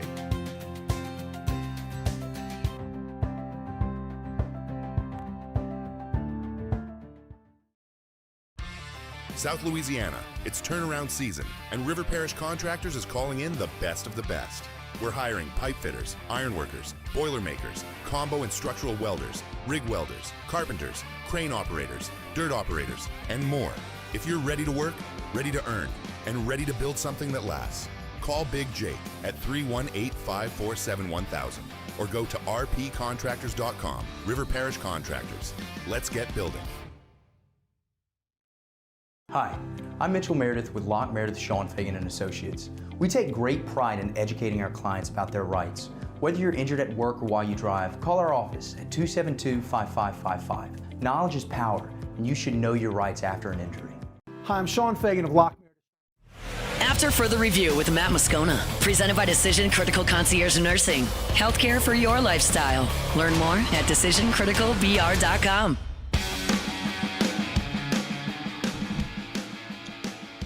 Down the stretch we come. Final segment here on this Thursday edition of AFR, presented by Decision Critical Concierge Nursing. DecisionCriticalBR.com. DecisionCriticalBR.com. Okay, one thing left to do. Find out what we're betting on tonight. Time for Otter Locks. Otter Locks. All right, time to win some money. Presented by Total Maintenance AC Repair. Same-day service means you will never sleep hot. 480-1000. We are Total Maintenance. I think it's safe to say that I won the bet. Otter, how are you? What's up, Matthew? Doing good. Just Annie's picking me up right now for the party, baby. Let's Ho, go. ho, Handy. Let's go. Ho, ho, Hanny. Save me a glass of wine. I'll raise a or a whiskey. We'll toast to a winning night tonight. I know what you. Yeah, we'll be on our way to a winning night with Missouri State, Seattle. Yes, we'll be on a winning night. And I got a little overnight gift. Okay. The spirit of the holiday season. 10 a.m. kickoff tomorrow, and Kennesaw State and Western Michigan. These two teams love to stick it in the mud. I mean, they are old school, grinded out. I mean, they're one step short of the tempo of Army and Navy. Okay. And so that total is at 47.5. That was a double play on our podcast, Paul Stone and myself. So not too many totals that I'm betting during the holidays, the bowl season, but Kennesaw State, Western Michigan under tomorrow morning, 10 a.m. kick. Love so that. Hopefully we kicking off live at lunch tomorrow. It's 0-0 starting the second quarter. So we love nothing. We are boring. Kennesaw State, Western Michigan tomorrow under 47.5. What do you like in the NFL game tonight? Yeah, Seattle, Matt. It's their turn. Although it's weird, one of the biggest home field advantages has not been the case. They got a better record on the road than they do at home this season and last season. But this is a big one tonight. You lose the wide receiver who is doubtful. He's not going to play for the Rams. He's kind of had a rebirth in his career. Devontae joining the Rams. Yeah, so he's been a nice supplement to the Puka Nakua. So it's just. Yes, I'm coming. Boy, he's impatient, huh? You ever listen to the midday show? People are going to think y'all live together. You're like an old married I'm couple. coming, Annie. I'm doing a spot right now. Is he blowing the horn? No, Max is too polite to blow the horn. Annie's just banging. So he sent his goon to bang on the door. But anyway, it's just that time. But we know about a little bit skewed statistically. 1 minute remaining. With the almost 2-1 the yards because the Rams were winning most of that game, but still, man, they were right there. They had a field goal to win it at the end, throwing 4 interceptions. Darnold, man, it's a big game for him. After the last two last year, this one earlier this year in Los Angeles, I think he's going to be solid tonight. We're taking Seattle at home. We'll see you at the Christmas party in a little bit, and Rufino's tomorrow. All right, buddy. Good luck. Thank you. That's Jimmy. The Oddfather.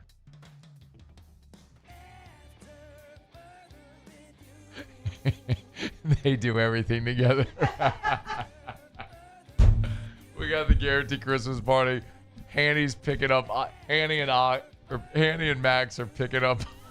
Do you think he was really picking him up? Yeah. Okay. I don't doubt that at all. I don't know. Why would they ride together? AFR. Go to Supper Club. Why would they ride together? Why not, man? I mean, there's some alcohol involved. DD, I don't know. You think either one of them is not drinking? Well, Max is there. I don't know if Max is going to drink that much. That's true. It could be Max. Hey, look, always get a designated driver and always get to Supper Club, y'all. We had, was that Our Lady of the Lake Christmas party, which they had at Supper Club on Tuesday, and it was outstanding. And Supper Club did an awesome job. Of course, I would tell you can host any event there if you want to have a party, the private room. You can even rent out the entire facility if you want to. And they had the sort of a buffet line set up with so many of their entrees. They had the prime rib, and they had the lamb chops, and they had they had the sea bass, which I tell you about all the time. It doesn't matter if you love steak or they had free range chicken. They had a lot of the sides. Whatever you eat, it will be the best thing you've ever had of that thing. It's at Supper Club on Perkins Road. SupperClubBTR.com. Gulf Coast Bank and Trust is giving our customers the power to bank anywhere, anytime during this challenging event. And we're right there with you. Our mobile banking app is a smart way to manage your money and time. Gulf Coast Bank and Trust, the bank that cares about you. Family owned and community driven. Service Chevrolet Cadillac, a legacy you can trust since 1972.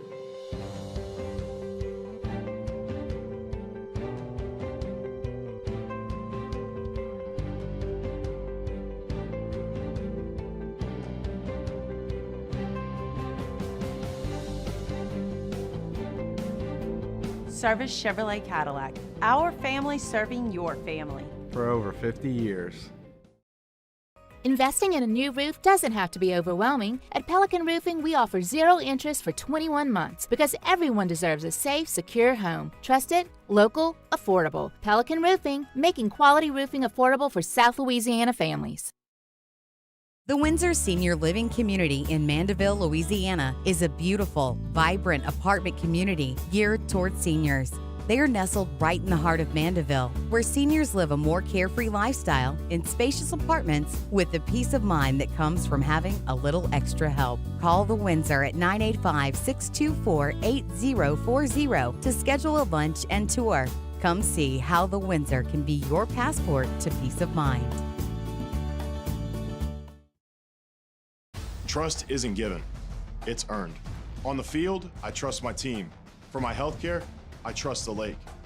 Our Lady of the Lake sports medicine experts know what it takes to improve performance and build champions at every level. That's why LSU chose Our Lady of the Lake as its championship health partner, trusting Louisiana's best medical team to care for our state's best athletes.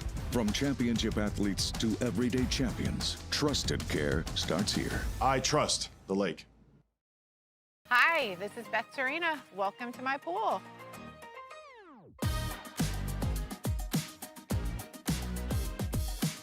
The first time I saw this beautiful pool, it exceeded every expectation that I had. They were able to get everything we wanted in this pool. It is a beautiful pool. We live out here, we eat out here, we watch TV out here. This is like our living room outside. We love this pool and everything about it. When we decided to build our pool, we called a great friend who is one of the best pool builders in the country in North Louisiana, and we said, who would you choose to build a pool in Baton Rouge? And without a hesitation, he told us Russell Pools. He said their history, tradition of great builds, great pools was unmatched. So of course, who did we call? Russell Pools. The advice I would give to anyone looking to build a pool is first call Russell Pools. They'll do an incredible job. It'll be incredibly organized. It'll be time efficient, and you will have your pool in no time.